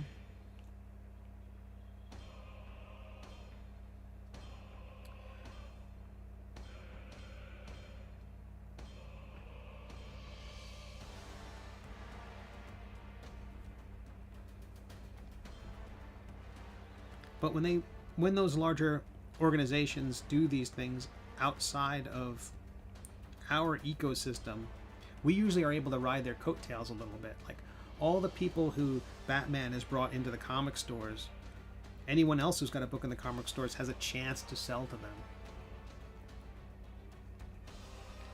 So there's some value to having them all in the same locale. I like that it brings eyes to the platform. But we, the small, have to create... Yeah, exactly. That's really interesting. I think there's a metric in the Kickstarter dashboard which will say the number of people who created an account to back your campaign. I think that's in their system. So, like, how many people did your campaign bring to Kickstarter? And I would imagine that if DC Comics did a Kickstarter,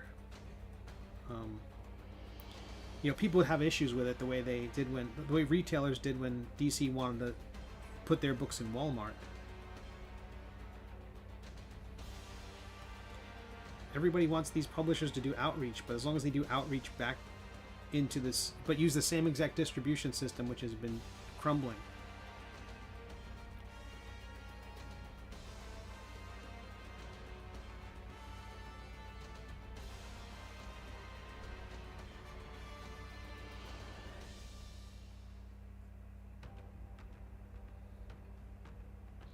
I understand the retailers' fear. The retailers would be afraid that... currently comic shops are the only place to get your DC comics. They'd worry that Walmart might become that place. But... I don't know, then do indie comics have to worry about... Since no one's going into the comic shops anymore, then... in that hypothetical, if nobody were going into the comic shops anymore, our indie books wouldn't sell.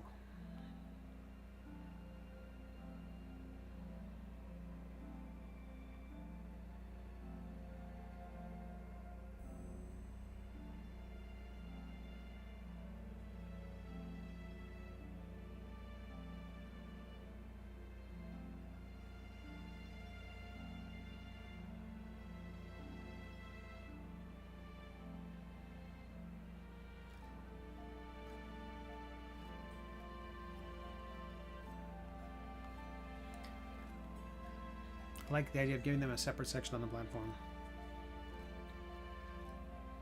Yeah, I feel like it's really interesting with the gaming space where all games are lumped together, whether you're a board game or a video game, or you could be a phone app and you're in the same category as TTRPG supplement. For all I know, there's some sort of physical limitation in terms of the interface for how many categories and how finely they can slice the audience over at Kickstarter. Do you have a Kickstarter going now, Brad?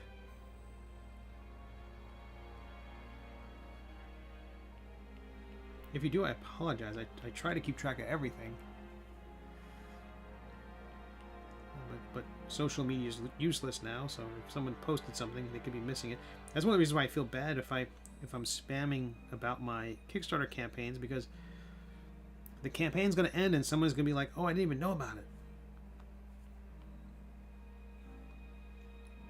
Meanwhile, I feel like I'm talking about it too much.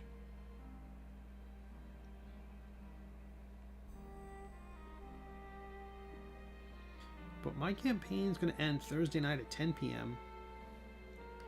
So if I understand, if Kickstarter system hasn't changed recently, 48 hours ahead of the deadline, 48 hours ahead of the ending of the thing, they're going to email all the people who are currently watching the campaign. So if you said, remind me about this campaign, all those folks will get a email reminder this evening.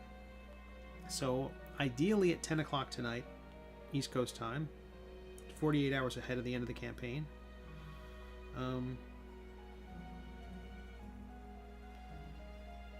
I'll see a bump in traffic. And they sent out another reminder, I think 8 hours before the end of the campaign. So there should be another bump then. I'm going to find these moats. Hey, I found those moats. I'd label the moats, but currently my iPad and my desktop are connected, and I have to type with my desktop keyboard. That'd be weird. Now your stuff is great. I love both your comics. Oh, I appreciate it. You just finished one. Oh my goodness, that's just what I'm talking about. I suck if I didn't back it. I hope I backed it.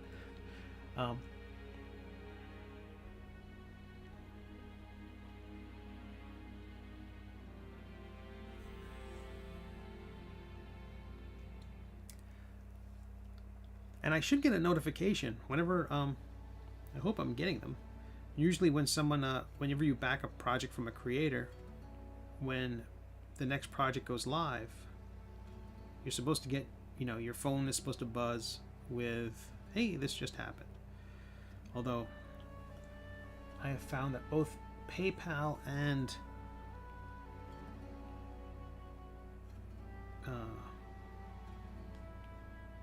oh heavens, am I in the wrong layer?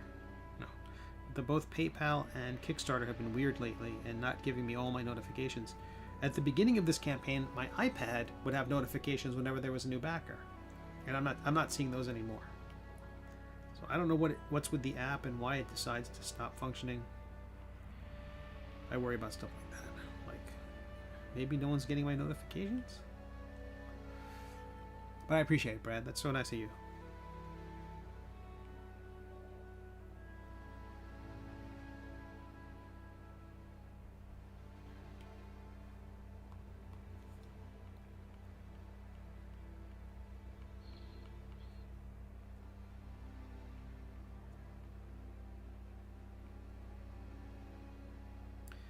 So, again, once this campaign's done on Thursday, I'm hoping that by the weekend I can get the next campaign approved so we can have the coming soon page for Volume 3 of the Middle Age and have that cooking. This campaign for Nibblemancy was going to launch back in February, and so I had the campaign page. It was collecting all those sign-ups. So I think we had a good launch when it launched. I think it might have done better. Maybe it would have done better during Zine Quest when it was supposed to come out. When everyone's excited about zines, it probably would have been easier to find other creators. I wish, even if Kickstarter still allows AI, I wish I could sort, like, don't show me stuff with AI in it.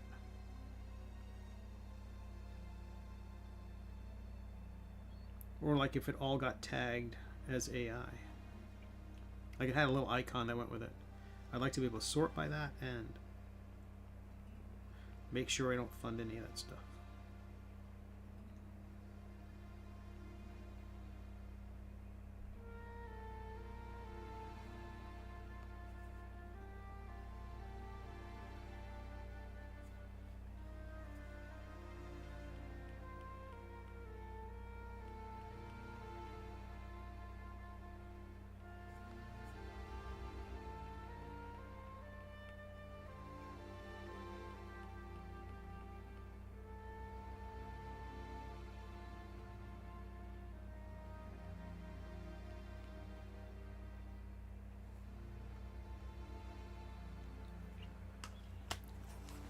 Let's see, how we doing?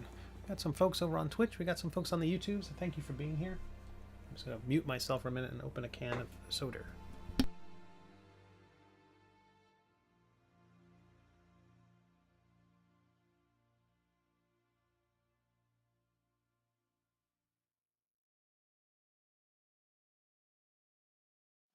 And we're back.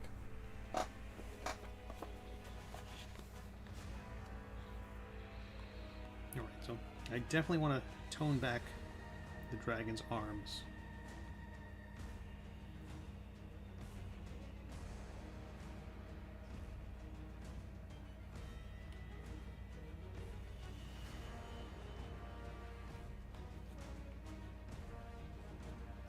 And these wings.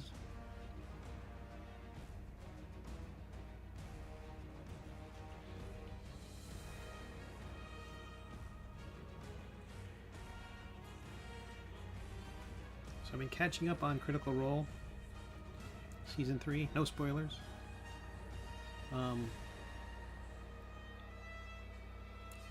Episode 76, 77, and it's like really good. I know some people were saying, you know, oh, the viewership is down or some nonsense. Really good. Really good. As good as it's ever been.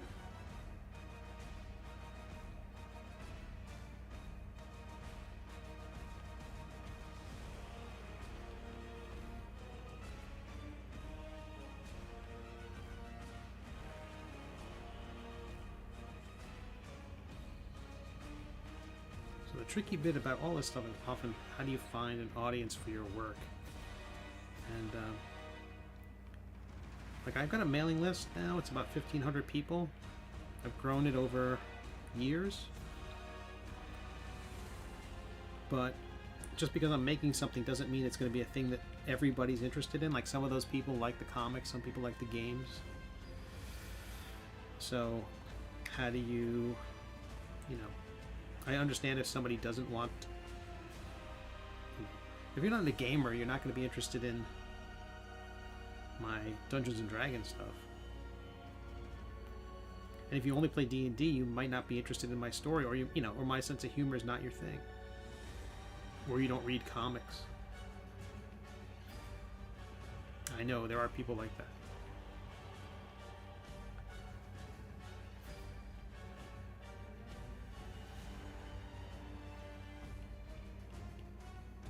What's really fun about the gaming space, I was talking before about feeling really welcome there, was that I've kind of met gaming halfway in a way that I never really did with comics. In comics, my art style, lots of air quotes, is kind of my own thing. It's not really, I don't draw like, I never drew like the image guys in the 90s. I never drew like, I don't know, I just don't draw like a lot of people. I kind of draw the stuff that makes me laugh, and even when I wasn't, I was trying to draw like Russ Manning or Wally Wood, or, you know, guys who had been dead for a while. Bob! So good to see you. So I wasn't, you know, so I'm working in a style that's not necessarily everyone's cup of tea. But the gaming world, you know, I don't think gaming has really had the kind of upheavals in art that comics has. gaming hasn't had the influx of manga. It hasn't had all those things. It's been very much kind of the same. You know, it's maybe more painterly, but still the gold standard is Frazetta. You know, maybe some watercolor in there. You throw in kind of a, you know. But you also had people like Errol Otis, whose stuff was almost trippy. And I don't know, the gaming world just was like, because you're really not selling a book. People don't have to identify with the characters necessarily. They just have to think, oh, that's a cool image, and do the rules make sense?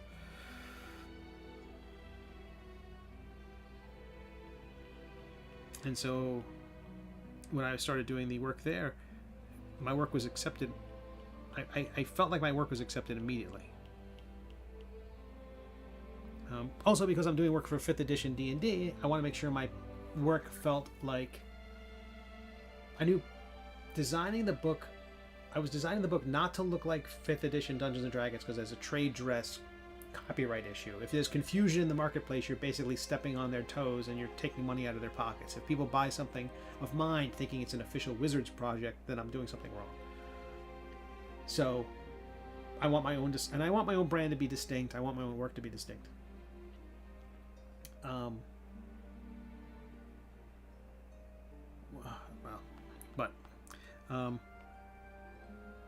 guess neither here nor there. You inspire other creators. Oh, I hope so, Brad. That's very kind of you to say. That's the best. There are quite a few people who my first Intoximancy zine has inspired. There are folks who I can tell they copied my page, pasted it, and then changed a few words.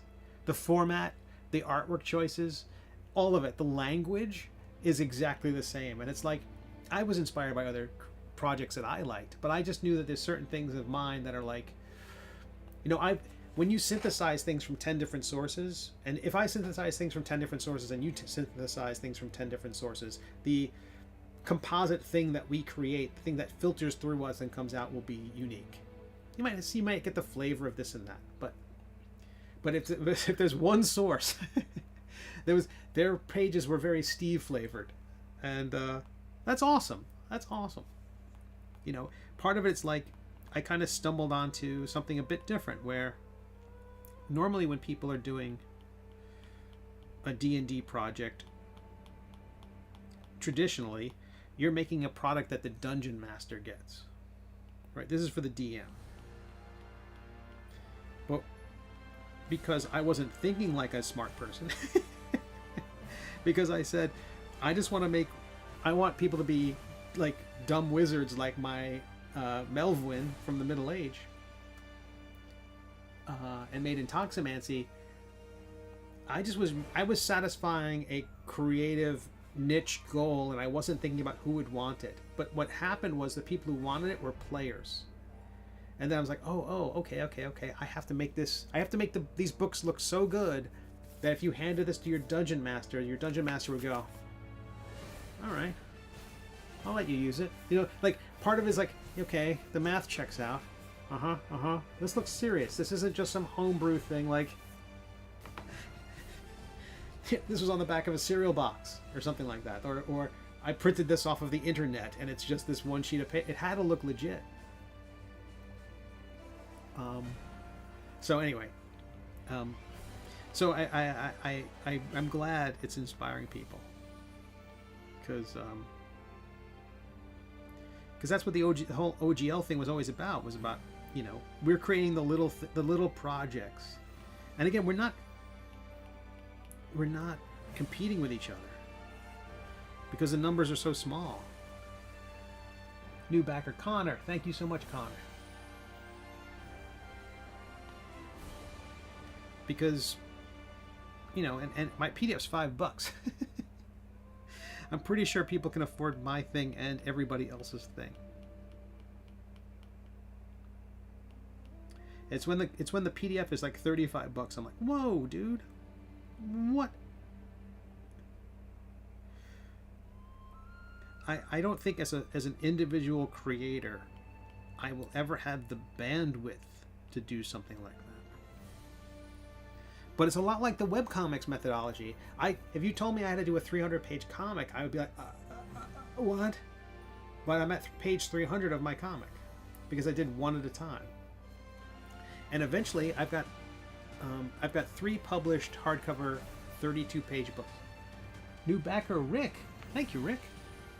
I've got 3 32-page books. And so when I've got 10 32-page books, we'll have done a 320-page book, which is awesome. And maybe at some point the price will come down that I can collect them all into a single volume. I don't know if anyone would ever want a single volume of all my stuff. I love the individual books and how they fit on a shelf next to one another. This is just pure design nerd. Like I said, I did book design. I want these books to sit on the shelf next to each other. I want everything to line up. I want them to feel right. I want them to feel like they're of a family.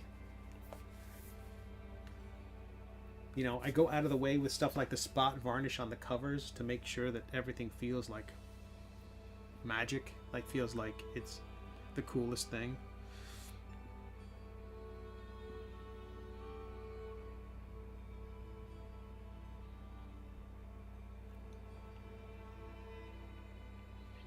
I feel really, really lucky to be able to do this stuff, and I can't thank people enough for supporting it.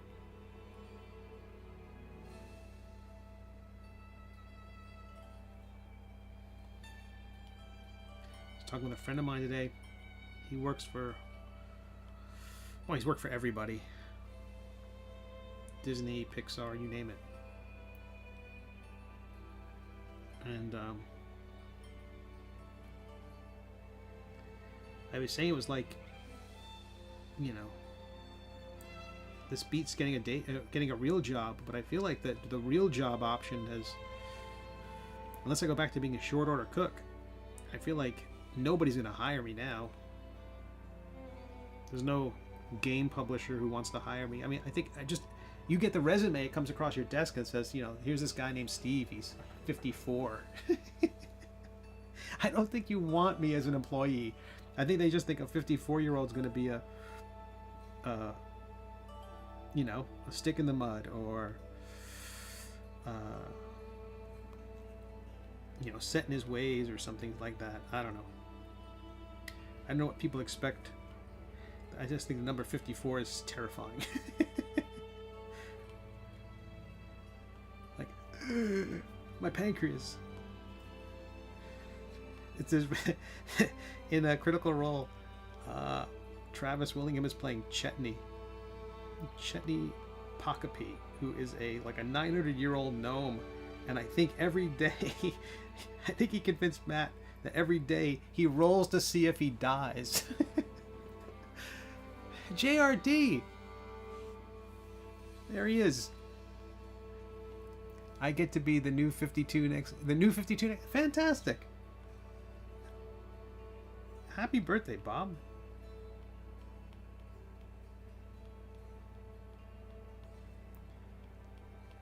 Yeah.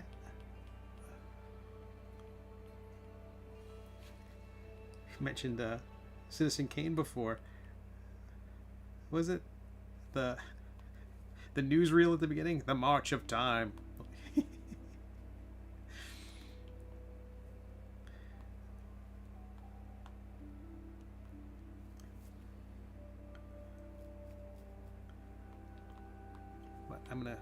I'm using an eraser now. I'm just gonna bring in some highlights. I know I wasn't gonna do all this feathering. I know. But on the dragon, I have to. On the main figures in the dragon, I have to. And then when I do it on the cave, it'll be like, because I have to do that there too.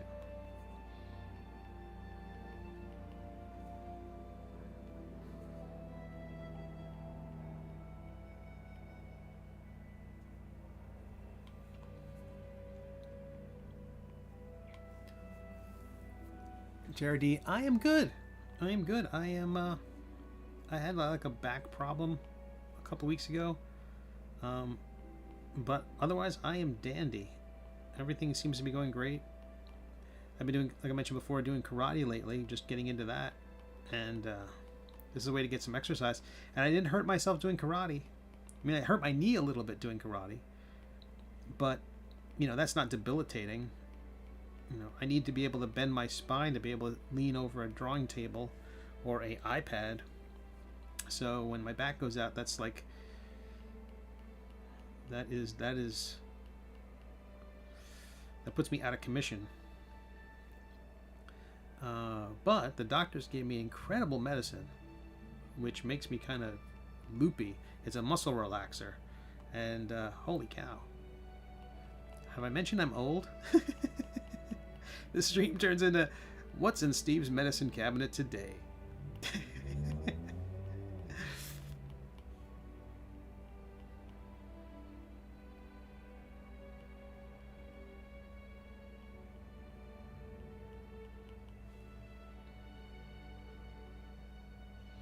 But so I start taking karate, and then everyone comes out of the woodwork saying, "Oh yeah, by the way, I'm a black belt," or "Oh, by the way, I'm a 5th degree black belt." I'm like, what? No one said this. And when I went to Free Comic Book Day, suddenly all the conversations were about everyone's karate experience. I'm like, this is great. I'd rather talk about that than Frank Miller's Scrooge McDuck or something. Or, what are your feelings about the way Superman's putting on his boots? Like, ugh.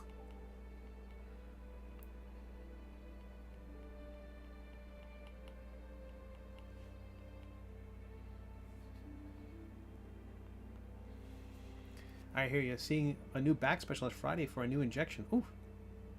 Oh, I hope so too, JRD. That's rough.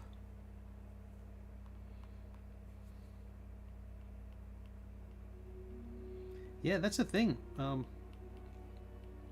Being a cartoonist or any person who just sits all day to do their, you know, any kind of creative work, it is a lot of sedentary life. It's like a lot of just sitting there and falling apart.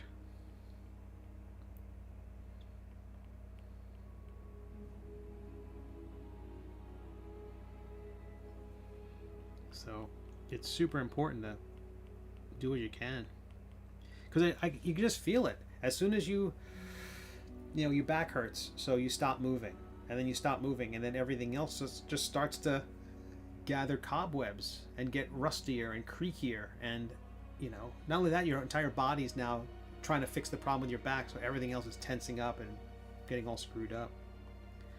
It's rough. So it's so important, especially as a freelancer or someone who doesn't have like a, you know, any kind of, I guess a lot of people don't have safety nets anymore. That's a thing of the past.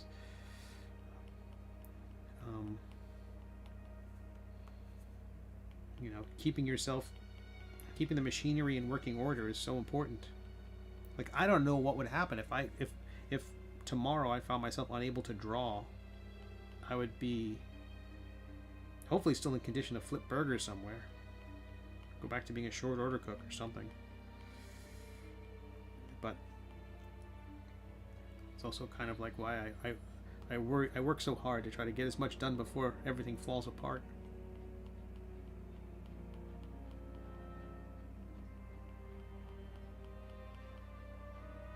And a part of it would be like, oh, are you thinking about this stuff more now that you get older? It's like, no. Like I said, I was going to collect this comic of mine from 25 years ago, Astounding Space Thrills, and the story starts off because the guy is prophesied, the 25-year-old is prophesied to die. So, like, even then the focus was on, you know, gathering rosebuds while ye may.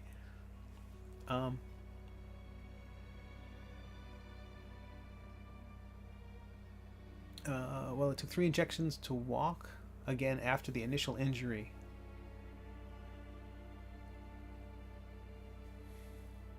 Oof. You have to start all over again? Gadzooks, man.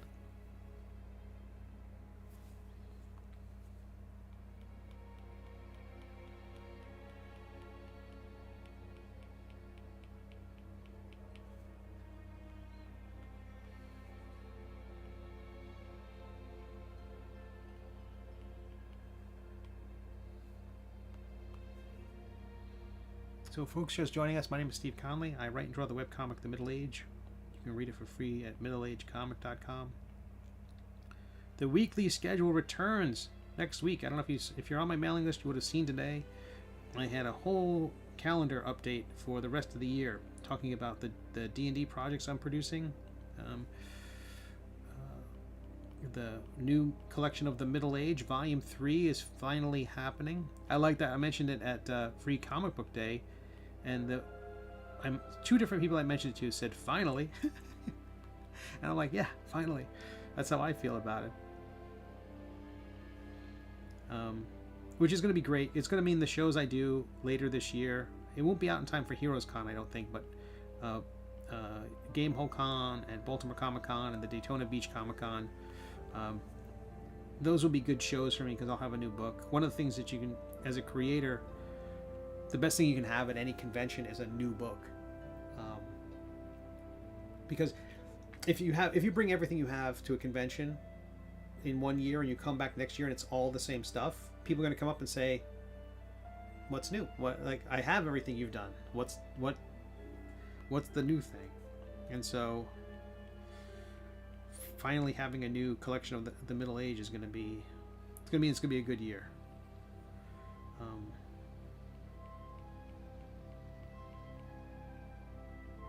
So that Kickstarter campaign will be next month, and the Coming Soon page will be live shortly after Nibblemancy is complete.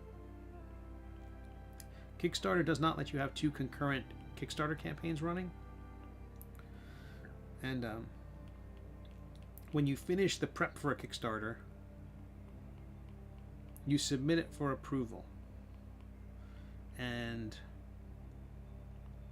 I've run enough Kickstarters now that I get my stuff gets approved immediately. They say it could, hit the button. It could take 3 or 4 days to be approved. I click the button and it says you're approved. I'm not assuming it's always going to be like that, but currently my track record on their platform is such that they approve it instantly. So if I have a lot of the pieces ready when the Nibblemancy campaign completes, then I should be able to get the Coming Soon page for the next project live pretty quickly. And so I'll be doing that throughout the year too. It's part of this new schedule, is like making sure that they roll into one another and just keep it going, because this is my job. This is my life now. I still do freelance work for other clients as those projects come up, but by and large I am full-time cartooning and game creating. And podcast stuff and little things like that, but that's mostly just a chance to hang out with friends and get out of my own head.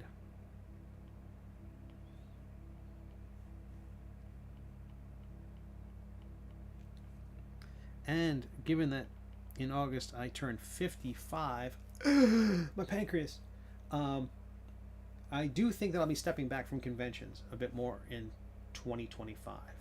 I still want to do some gaming conventions. Gamehole Con has been good to me. But I'd be less inclined to go do those. I just don't like traveling. I love traveling. I love going places. I love being those places. I love being there. I don't like getting there. And I don't like packing for conventions. Back in the day, way back in the day, there was a cartoonist who's fallen out of favor named Dave Sim.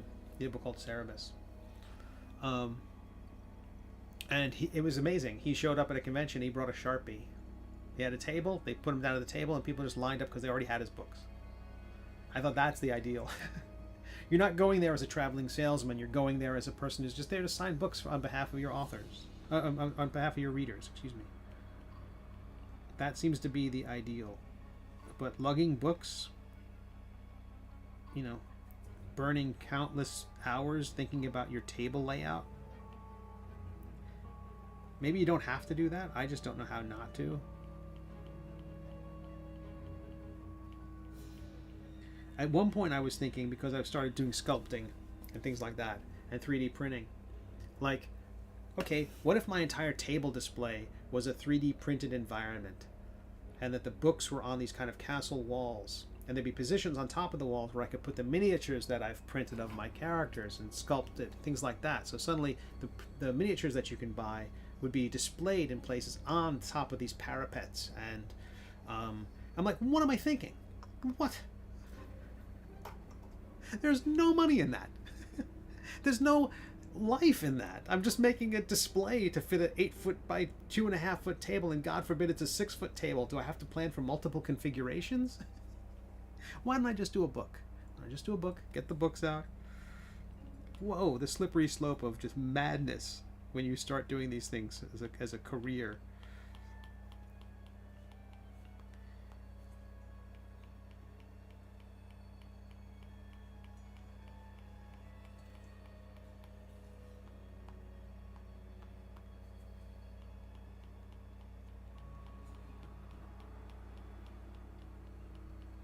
There's something, someone said, you know, you do what you love and you'll never work a day in your life. And my joke has always been that was more of a threat than a positive statement. You know, you do what you love and you'll never work a day in your life. But the more I think about it is, if you do what you love, if you turn what you love into work, you know, a lot of people will find it difficult to still love the thing. And I can absolutely get that.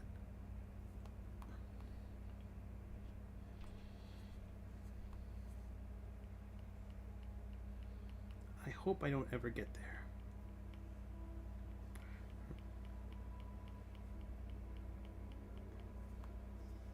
I'm just kind of scratching in this color onto the ears.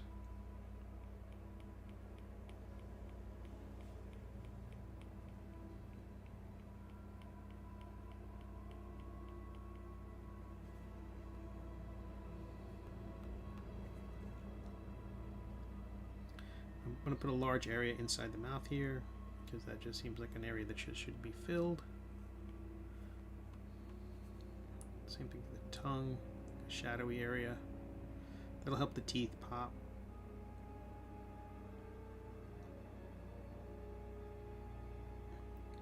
But if you want to check out my stuff, you go to steveconley.com. There's a web shop there.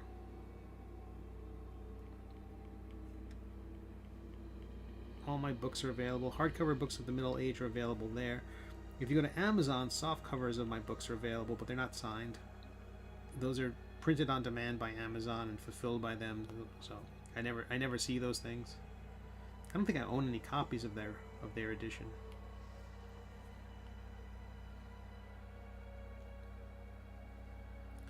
One of the things I was disappointed by was that when I do the Kickstarter for the next edition of the Middle Age, the price of the book's going to go up.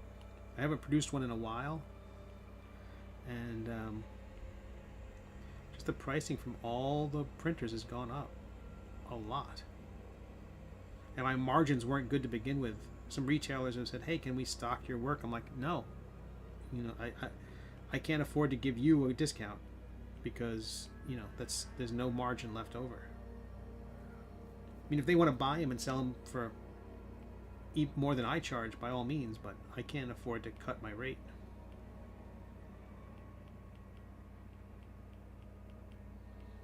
I could if I printed more, like if I actually got them offset printed and received a couple hundred or a couple thousand of them, and then I could warehouse them, but I just don't have the space for it. You know, I'm working out of a second bedroom, and just the business isn't there yet. I think the how to overthink retail in one step. Jared says your track record is so good you can offer. Oh boy.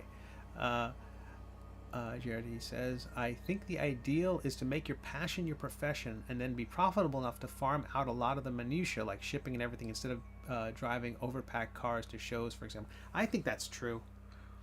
Some of the best shows I've done is when I've shipped the books ahead of time, but I still worry about stuff like, you know, what if the book doesn't arrive?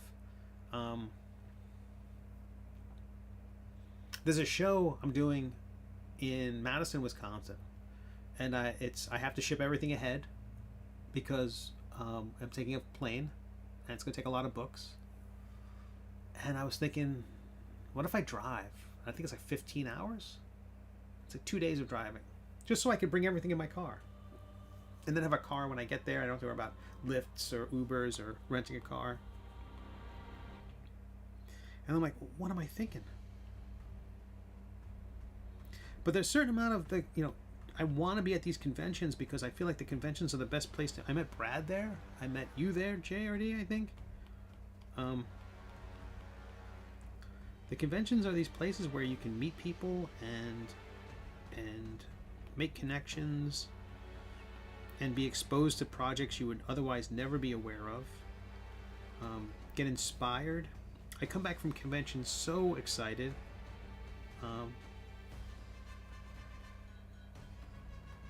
There's just so many good reasons to be there.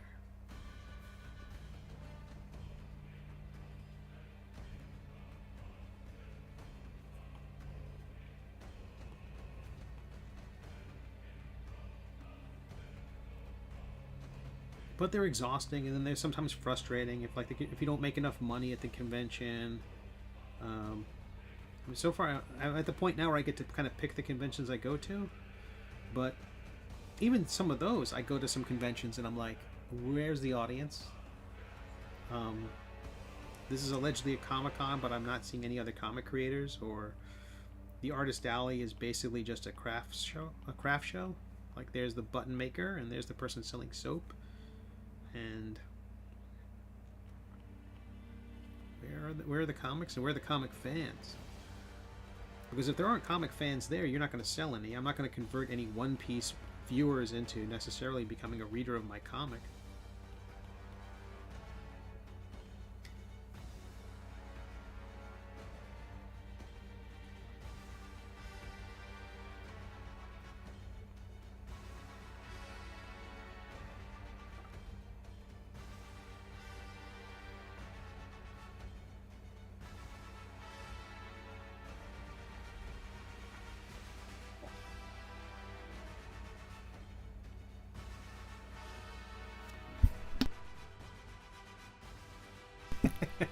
We didn't meet in Wisconsin. Yeah, but I met you at a convention.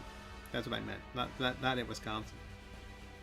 I think it was only in my first time ever to the state was last year. To Wisconsin was last year. But I knew it was that or SPX or something like that. We were definitely in the Washington D.C., Baltimore area.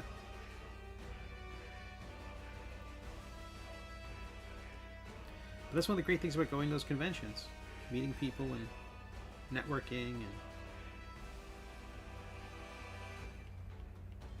meeting other aspiring creators and being excited by what they do. And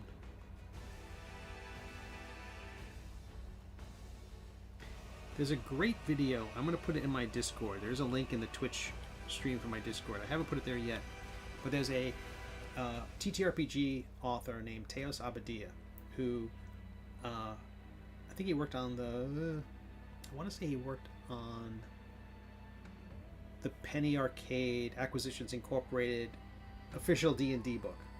And he's worked on a bunch of other projects. Really thoughtful guy. He has a video on how to succeed as being a freelancer in role-playing games. So it's really, pertinent to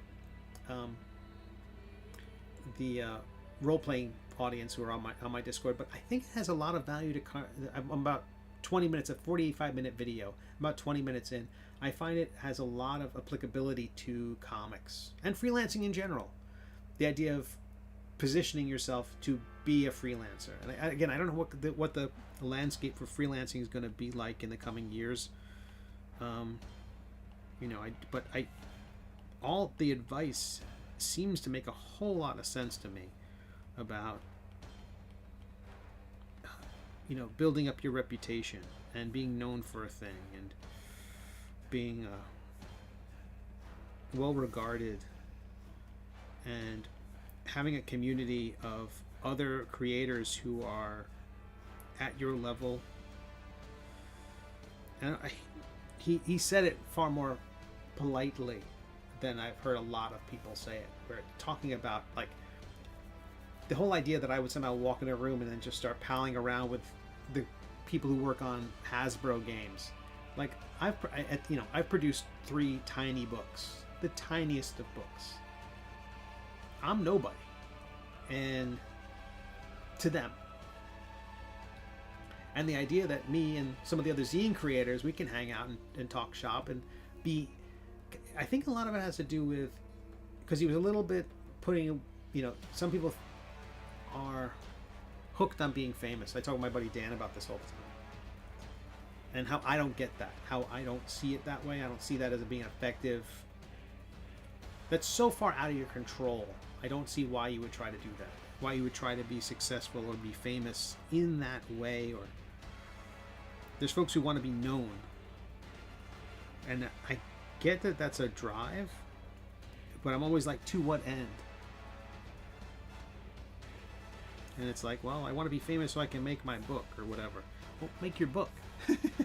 If you want to jump through all those hurdles just to make the thing, but it seems to be satisfying something else, which that's between them and their therapist. I'm not going to get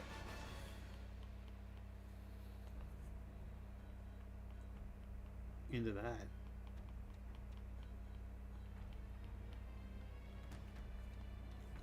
But what I liked about Teos's video, he talked about the practical things you can do, like if you want to just make stuff.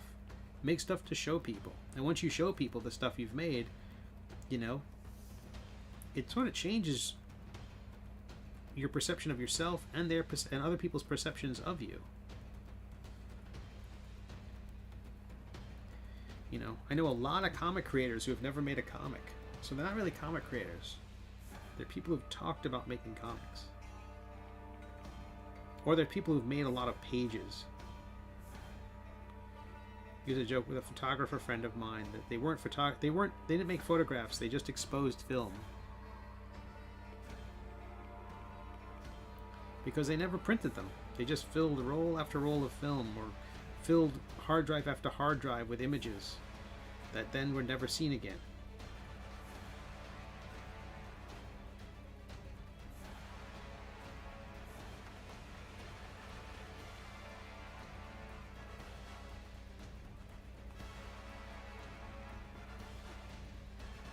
And I want to reiterate, I don't know what I'm doing.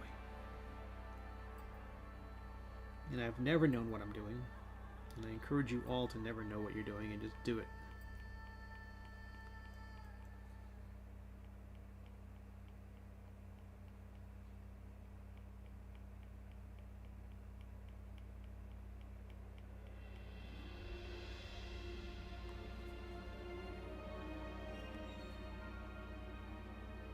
How are we doing on time? 6:27. Holy cow, how are we doing? We got 4 people on the Twitch and 4 people on the YouTubes, according to these numbers. That's 8 people, if I know my numbers. I'm so glad you're here. Thank you for being here. If you haven't checked out Nibblemancy, it ends in a little over 48 hours. It's over on the Kickstarters, and it is nibblemancy.com. It's a D&D supplement book. Technically, it's for the world's greatest role-playing game. On the books themselves, you can't, according to them, say Dungeons and Dragons. But you can say world's greatest or world's most popular role-playing game. They're cool with that. And I just want to play nice. I like D&D 5th edition. The company's made a lot of missteps in recent years. And I definitely understand why folks are annoyed at them. But I like the game a lot. I think it's a lot of fun. I hadn't played D&D in a decade or two, and I came back during the pandemic, and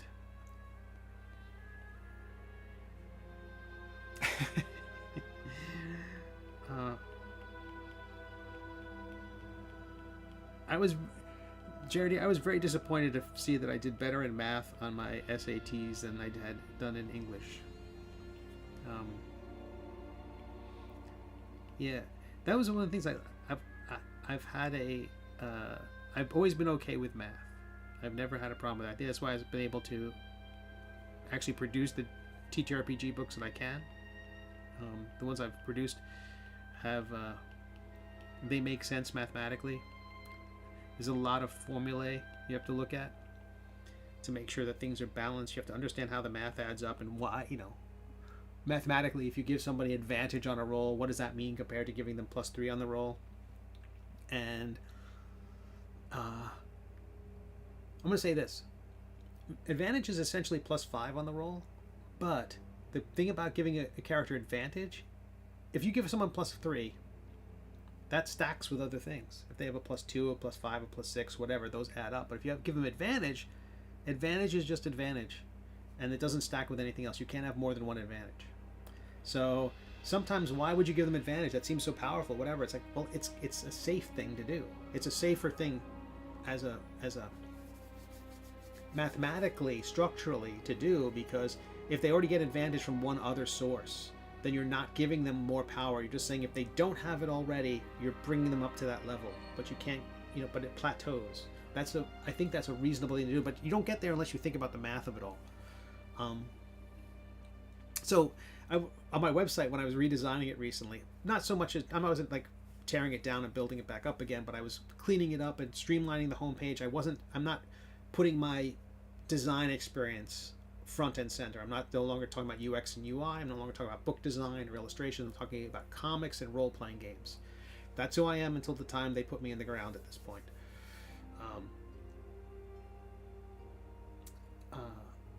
So in altering that messaging and altering the way I present myself on the homepage of the site, it originally was going to say words, pictures, and math. Or words, pictures, and a little bit of math. Because that is kind of what I do when I do my WordPress websites, when I design interfaces for people, when they have to, my first question when every web design I ever did was, how is this site supposed to get the money back? If you're going to hire me to do it, how do I make sure the website covers the cost of hiring me plus some, so that you can hire me again in the future? And a lot of sites, certainly in the 90s, people were told they needed a website, and they pretty much left it there. Well, I have to have a website. How will anyone find me? And it was almost blasphemous when I was saying, when Facebook and all those other sites turned up, I was like, you don't need a website. You can just have a Facebook page. You can certainly have one, but you don't need one. You should have your URL, I said, and point it to your Facebook page, or I always said get a mailing list. If you have a simple web page, it's got a mailing list on it, and then link them to your socials, because you don't want to update your web page, because it's a hassle. And everyone's already doing 5 other jobs. I believe I was happy when they wanted me to build them a web page and teach them how to use WordPress and all that, but so many people just don't need that. But they thought they did. They've been told by other salespeople that they had. That you had to have that. Whatever.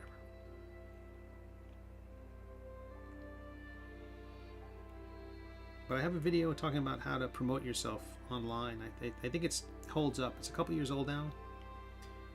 But it's about your mailing list. It's about keeping your costs down. And it's about producing stuff. The best thing you can do is produce stuff.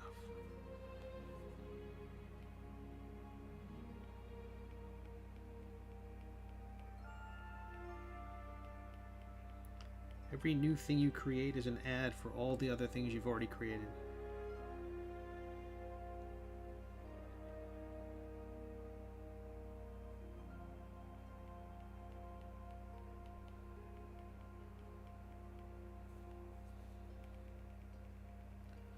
Undo a little bit here.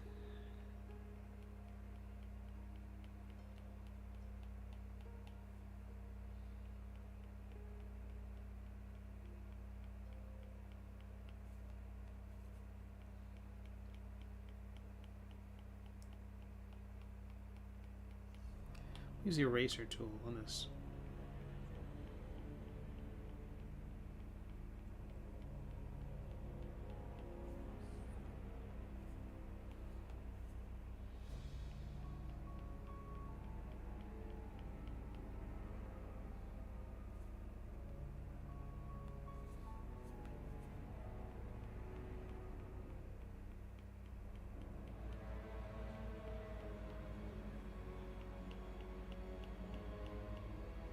How we doing? Brad, I don't want to be famous. I want my work to be. I don't care if anyone is that. That's excellent. I think that's something I always wanted my work to speak for itself.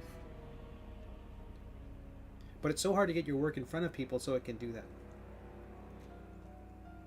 When I would be at a convention early on in my career, it would be like I just sit there, the books would be on the table, and I would just nod at people as they walked by. Or I would sit there drawing and hoping that that kind of non-aggressive tone, that non-aggressive style would invite people to come over and look. Because there are some people who are like, if you say, if you talk to them at all, they're going to walk away. And I'm not sure what the percentage of the audience is like that. So talking to people can be bad. But most people want to be invited over. And if you don't invite them over, then you're missing the chance.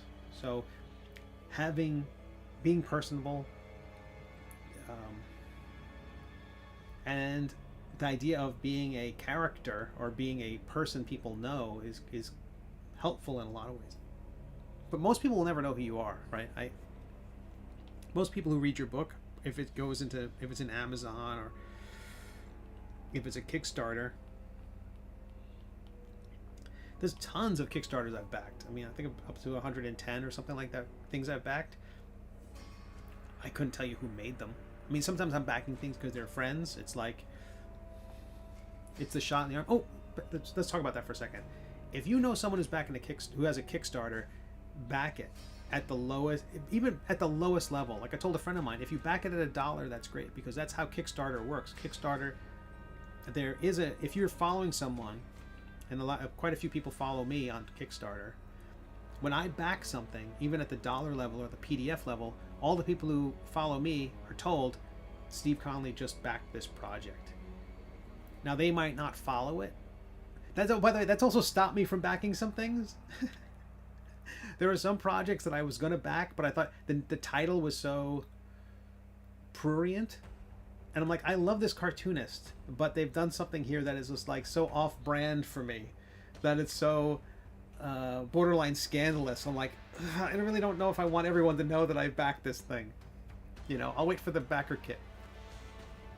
JRD says, I'm with Brad. I want Shakes, which is JRD's book, and you should check it out for sure. I want Shakes to be known and loved by the target audience. Same with Stanley. When I go, it would be nice for folks to remember me as a good dude, and that's enough. That's lovely. JRD says, I'm working to change up my pitch to ask, have you heard of Shakes or Stanley? Because I think that will trigger more curiosity than can I tell you about. I think so too. Have you heard of this? That's always a thing, because it's because if they say yes, that's fine. It's great, But if it absolutely, questions are engaging for sure. But I also like, I mentioned this before, I've got my my postcard. They're over there. I'm not gonna get up. The back of my postcard has the first page of my comic on it, so I hand that to people. Have you heard of this? Well, here's the first page. If you like that, there's 300 more just like it. And that card is great. And I can tell I also have a get out of the situation with minimal awkwardness, because essentially when they come by my table at a convention, I'm kind of asking them for money. Hey, would you give me money for the things on my table? Maybe I'll do that one day. Hey, would you give me money for the things on my table? When I can tell that there's any resistance, I said, it's free to read online. You can check it out on WEBTOONs and Tapas and GoComics and all those things, especially if there's a kid. Because a kid will come over and they'll be so excited. They'll be like, they'll start picking up the books, and the parents are like, hey, don't pick that up. Put that down. And then they get the spiel, and then I feel like, yeah, I'm selling it to the family, but the family already spent $80 to get into the comic convention. They're going to spend $35 at the food court. I'm like, can I help them get away from my table without spending any money? I'm like, my heart's going out to this family. So I'm like, well, you can read the comic online, take the postcard, go check it out if you want to buy the book, and let them get out of there without. And the parents are always so kind. Hey, you could read this online. Yeah, you can go home and you can read this on your tablet. You can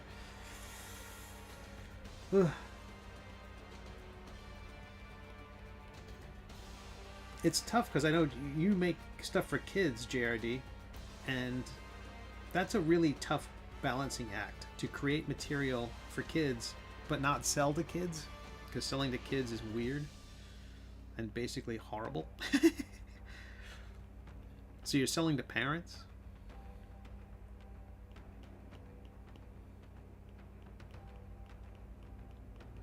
That's what I always liked about you, because you in your books, because you have like a, you sometimes appeal directly to the parents with some of your subject matters and some of your references, which I thought was really smart. You know, no kid's going to get a Man from U.N.C.L.E. reference. No kid's going to get a Star Wars reference. Okay, maybe some, but you know, normally not when it's like the Cantina or we're making a Bosk or an IG-88 reference.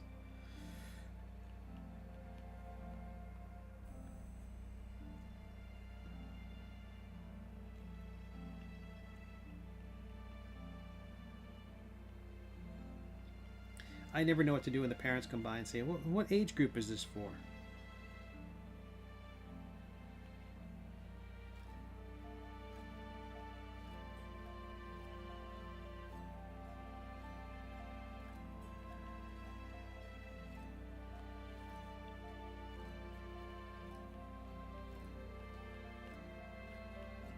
Who is this project aimed at? I was aiming at your child. I don't think that sounds good. I tell the parents, I tell parents this. I say, "Who's it for?" I said, "Oh, is it kid friendly?" I said, "Absolutely." I'm not sure if it's parent friendly. I invite you to read it. It's absolutely kid friendly. It may not be parent friendly.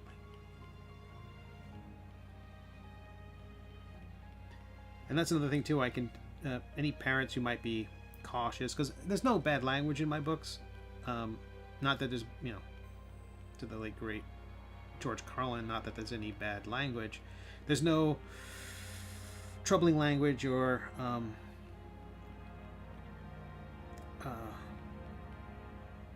scandalous language of any kind in the story, but no cursing or swearing, things like that. I have a lot of fun with Grolixes and other comic tropes, but there's a lot of blood. And the parents are always like, that's fine. I've been very surprised at that I would say, oh, but there's a lot of blood, and they're like, that's fine. That's the one thing I have covered. Shake Stanley and my Steer Your Own cover 1 to 13-year-olds. Only my short stories on Patreon cover 13 and up. That's great. Jared E says, I need to figure out a card like that, a self-promo card. Like my books aren't free to read, but I need some other way to engage interest. Engage your interest. Yeah, I do think it's worth having a free book. There's the publishing folks, the folks who just write prose novels, not just the folks who write prose novels. I think just pictureless books. They and let's standardize that. We make books. They make pictureless books. All right. Let's make comics the standard. They have that 20 books to 50K. That's the idea. You write 20 books in a series, you'll make $50,000 a year. You make the first one free, and people pay for the rest of them. And if they like the first book, they'll buy the others in the series. And they are convinced, and they have a whole group of people who have done this, and it seems to work. If you have 20 books, make them available on Amazon. You don't have to fill your home with copies. You'll do okay. And that sounds very reasonable to me. Because if one person, if they find a single volume and they like it, they'll read all 20. But the first one has to be free. The first one has to be free, because it's like the first comics you probably read you didn't pay for. That's one of the reasons why they kept reprinting Spider-Man or Action, Amazing Fantasy 15 or Action Comics 1, or all the origins of all these characters have been told again and again and again and again, because you need to get people to start reading. Just please read read it all, and you'll keep reading. So I do think it behooves a creator, and that's not a that wasn't aimed at Shakes, who's a cow. It behooves a creator to have a free book, so people can kick the tires, and if they like that, they'll buy the rest. When I have enough of my TTRPG books, I will be making them free. I'll be making at least one of them free. If you like that one, there'll be more. Currently, the webcomic lets me get away with that. You know, I get to keep handing free stuff out to people, and if they like it, they can buy the books. And it's worked out really, really well. I recommend everybody do it. Also, there's going to be someone out there who can't afford your book, and they will love a free book. And there are some people who will just download a free book, and they'll never read it. That's absolutely true.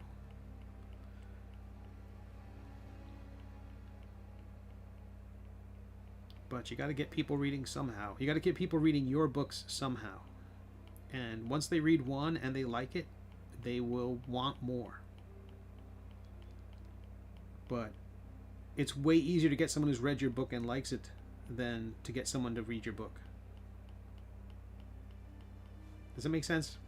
Like, if they have to pay any money, if there's any barrier to entry at all, they're less likely to do it. So you take away that barrier and get them to read it, and then they'll be like, okay, I want some more.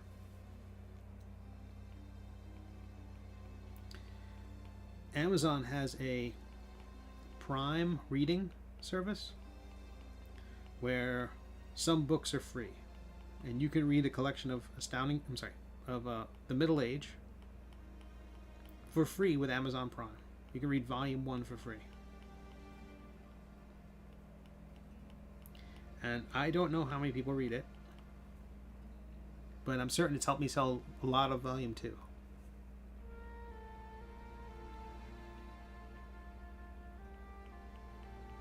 And they do that as regular windows on their website. Every once in a while they're going to open up the period. I think you submit for consideration to Amazon Prime Reading, and then they will message you if you qualify during that period, or if you're selected for some reason, or I don't know if they base it on genre or what. Their ways are opaque to us mere mortals.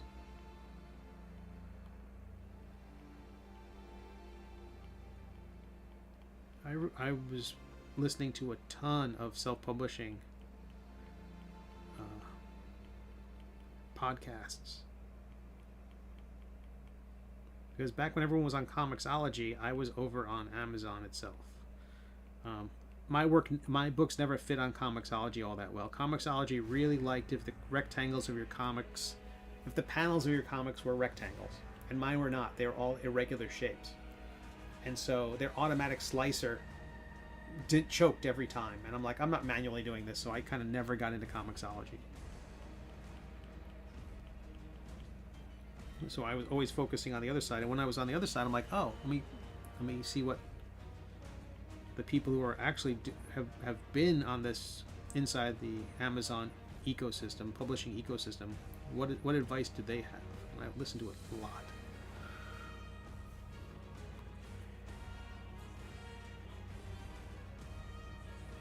That's something I need to do.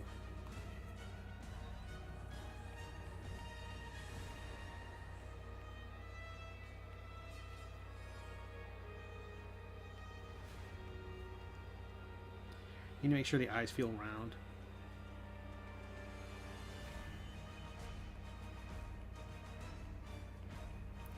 Well, I told myself I would finish this before I logged off at 7, but I think I'm still going to have much to do.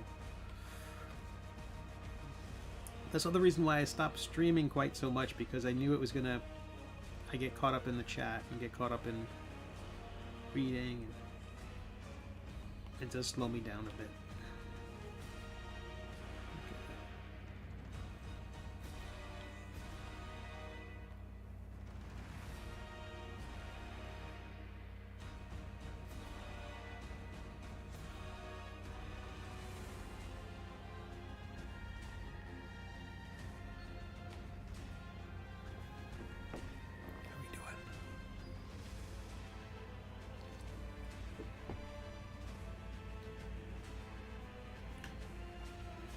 I didn't thank you, Rick. Thank you for backing Nipplemancy. I appreciate it.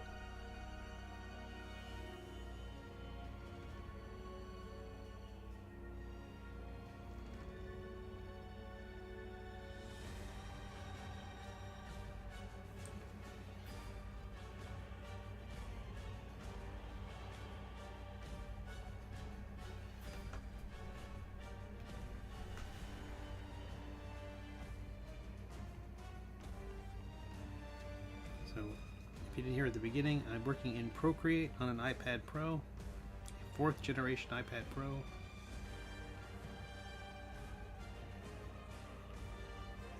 And this is a cover for, not cover, is an illustration for Flavor Text Adventures, which Cave Geek Art has put together. He has a channel on Twitch at Cave Geek Art. He's been very supportive and of my publishing and my baby steps into the TTRPG space. And so when he was doing a book, I'm like, absolutely, I'll contribute something.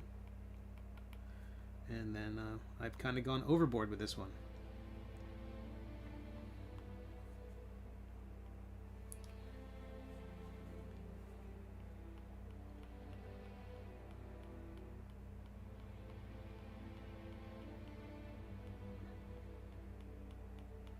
I'm going to darken these ears quite a bit.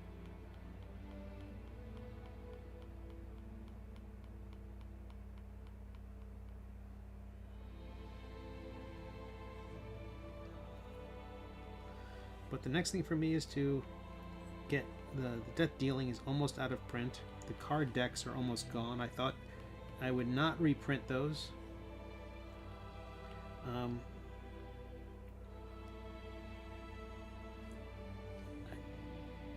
I don't know if I need to do another Kickstarter for a project that I've already done. Like if I came up with a deluxe edition of the Death Dealing book, because the cost of reprinting the cards is so great that just looking for a way to make sense of funding that. So I'm not sure I'm going to do that just yet. Like if I did a special edition of the book, maybe with a tin for the cards or something like that, something that the previous backers could get into. I also thought that the Tales for the Valiant version that came out of Tales for the Valiant is a 5e, is a 5th edition book, a 5th edition variant. It's based on D&D's current rule set, which are going to be changing when they release their next edition, when Wizards of the Coast and Hasbro release their next edition of Dungeons and Dragons. And so this company, Cobalt Press, decided to create an off-ramp. So if the new version of D&D was somehow not going to allow people like me to create stuff for it, or if the community didn't like the new version of D&D, which was possible, which is how the game Pathfinder came to be. D&D had a 3rd edition that was fairly popular, version 3.5, and they came out with a version 4, which many people did not care for, and no longer supported 3.5. But there was an open gaming license that allowed Paizo to basically keep doing version 3.5 of D&D, even though Hasbro and WotC had given it up. Wizards of the Coast had given it up. So it seemed like Cobalt Press was positioning themselves to do the same thing with this version of D&D if the next version of D&D were too alien for people, or not as much fun, or too restrictive to those of us who make content for the system.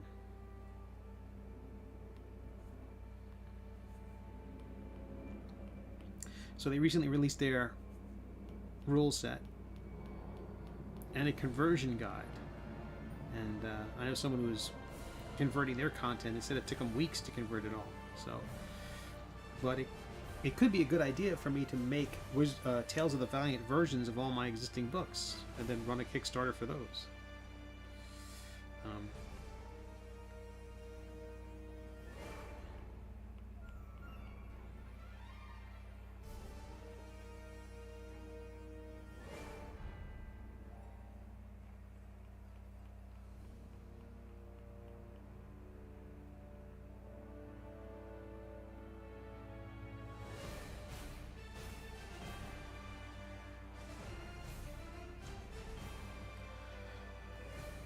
Does that let me run another? Basically, let me reprint all my books with a new rule set, and I wouldn't have to recreate all the artwork, which is one of the biggest requirements of any book. And the idea that that work is almost all done, I'm not sure if I would need to create any additional artwork at all. No doubt the layout would change, because once the word count changes, then all sorts of things go out the window.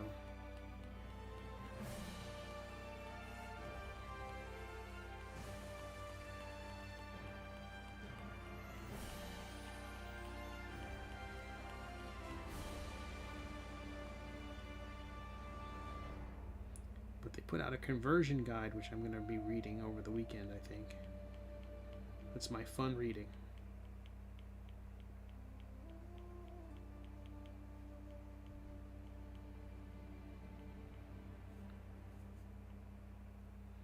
I think a lot of people are going to make stuff for Tales of the Valley just because it's new, and there's going to be people who are going to start playing that and need content for it, and so it's smart to be an early adopter, especially if you've already got content that's pretty good.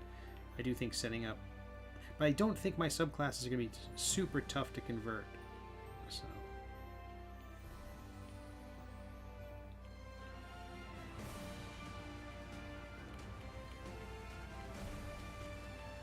So I don't know if it's worth putting a new book together, but it would be great to find a way to reprint these things and get a little more.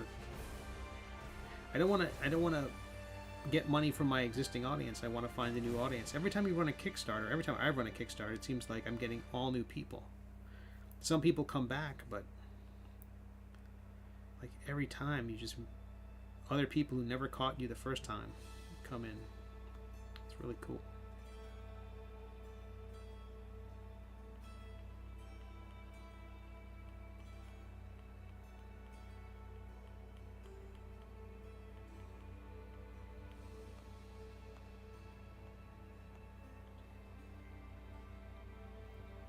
Well, I like this sepia color. I think this is working.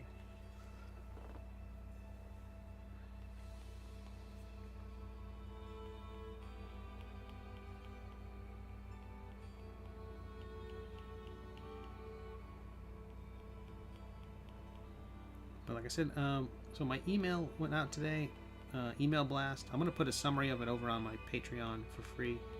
Go to patreon.com/Steve Conley. I'm going to put that there up. As soon as this stream ends, I'm going to do that. But the Middle Age, the webcomic, will resume a weekly publication schedule starting next week. I'm very excited for that. The Kickstarter for Volume 3 of the Middle Age, now that I have 100 and some odd episodes, will go live in June.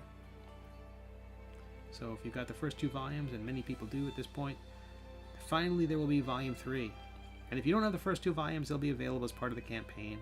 One of the things I've noticed in a lot of successful comics campaigns, if you do a campaign and it's for Volume 3, a lot of people thought, oh, I missed the first 2, why would I ever want to back this one? So a lot of comic campaigns, especially if it's or any serialized content, will say, it'll say the Middle Age volumes 1 through 3, because really that's the campaign. I'm expecting a lot of people who've never heard of my character. Again, Kickstarter is great for finding new people.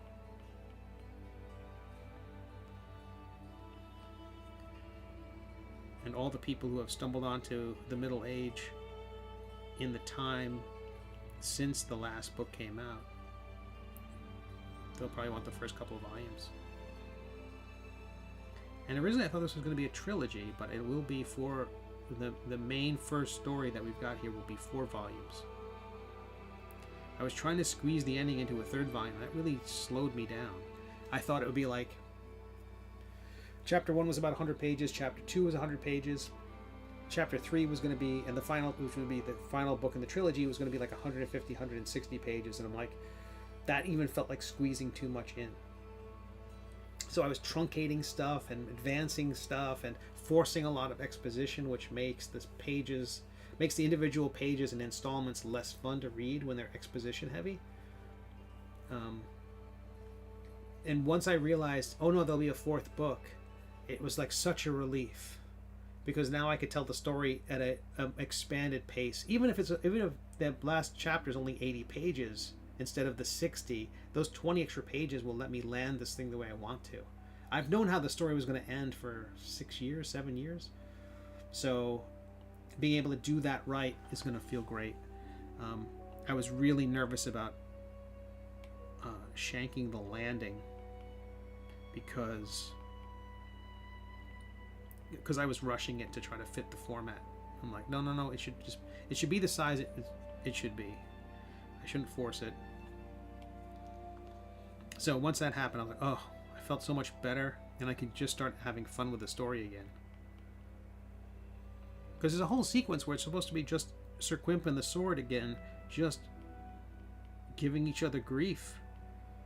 I mean, that's one of the things people most like about the comic, is the fact that these two are... It's a buddy comedy, but they're kind of at each other's throats most of the time, and the sword is definitely mean to our hero. But it's meant to be... he's gained begrudging respect for our hero over the first 300 pages. But the barbs are part of the humor, and without that,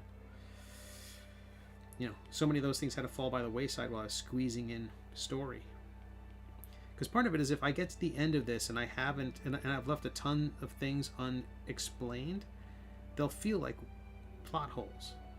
I know people use that term a lot, but I do feel like the writer has to explain stuff. That's not, I don't think that's a hot take, but I think if a writer doesn't, they're just not doing their job. I mean, you don't have to, of course not. You include in your book what you want to include, but I think you're opening yourself up to criticism, a lot of criticism, if you don't explain away why the eagles can't fly them straight to Mount Doom.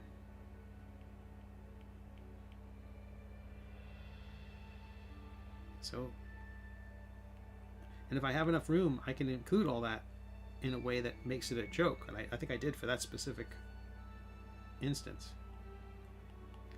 Why couldn't Waddlebottom, the Lord of all ducks, fly our hero straight to Draconia? And just turn that into a joke.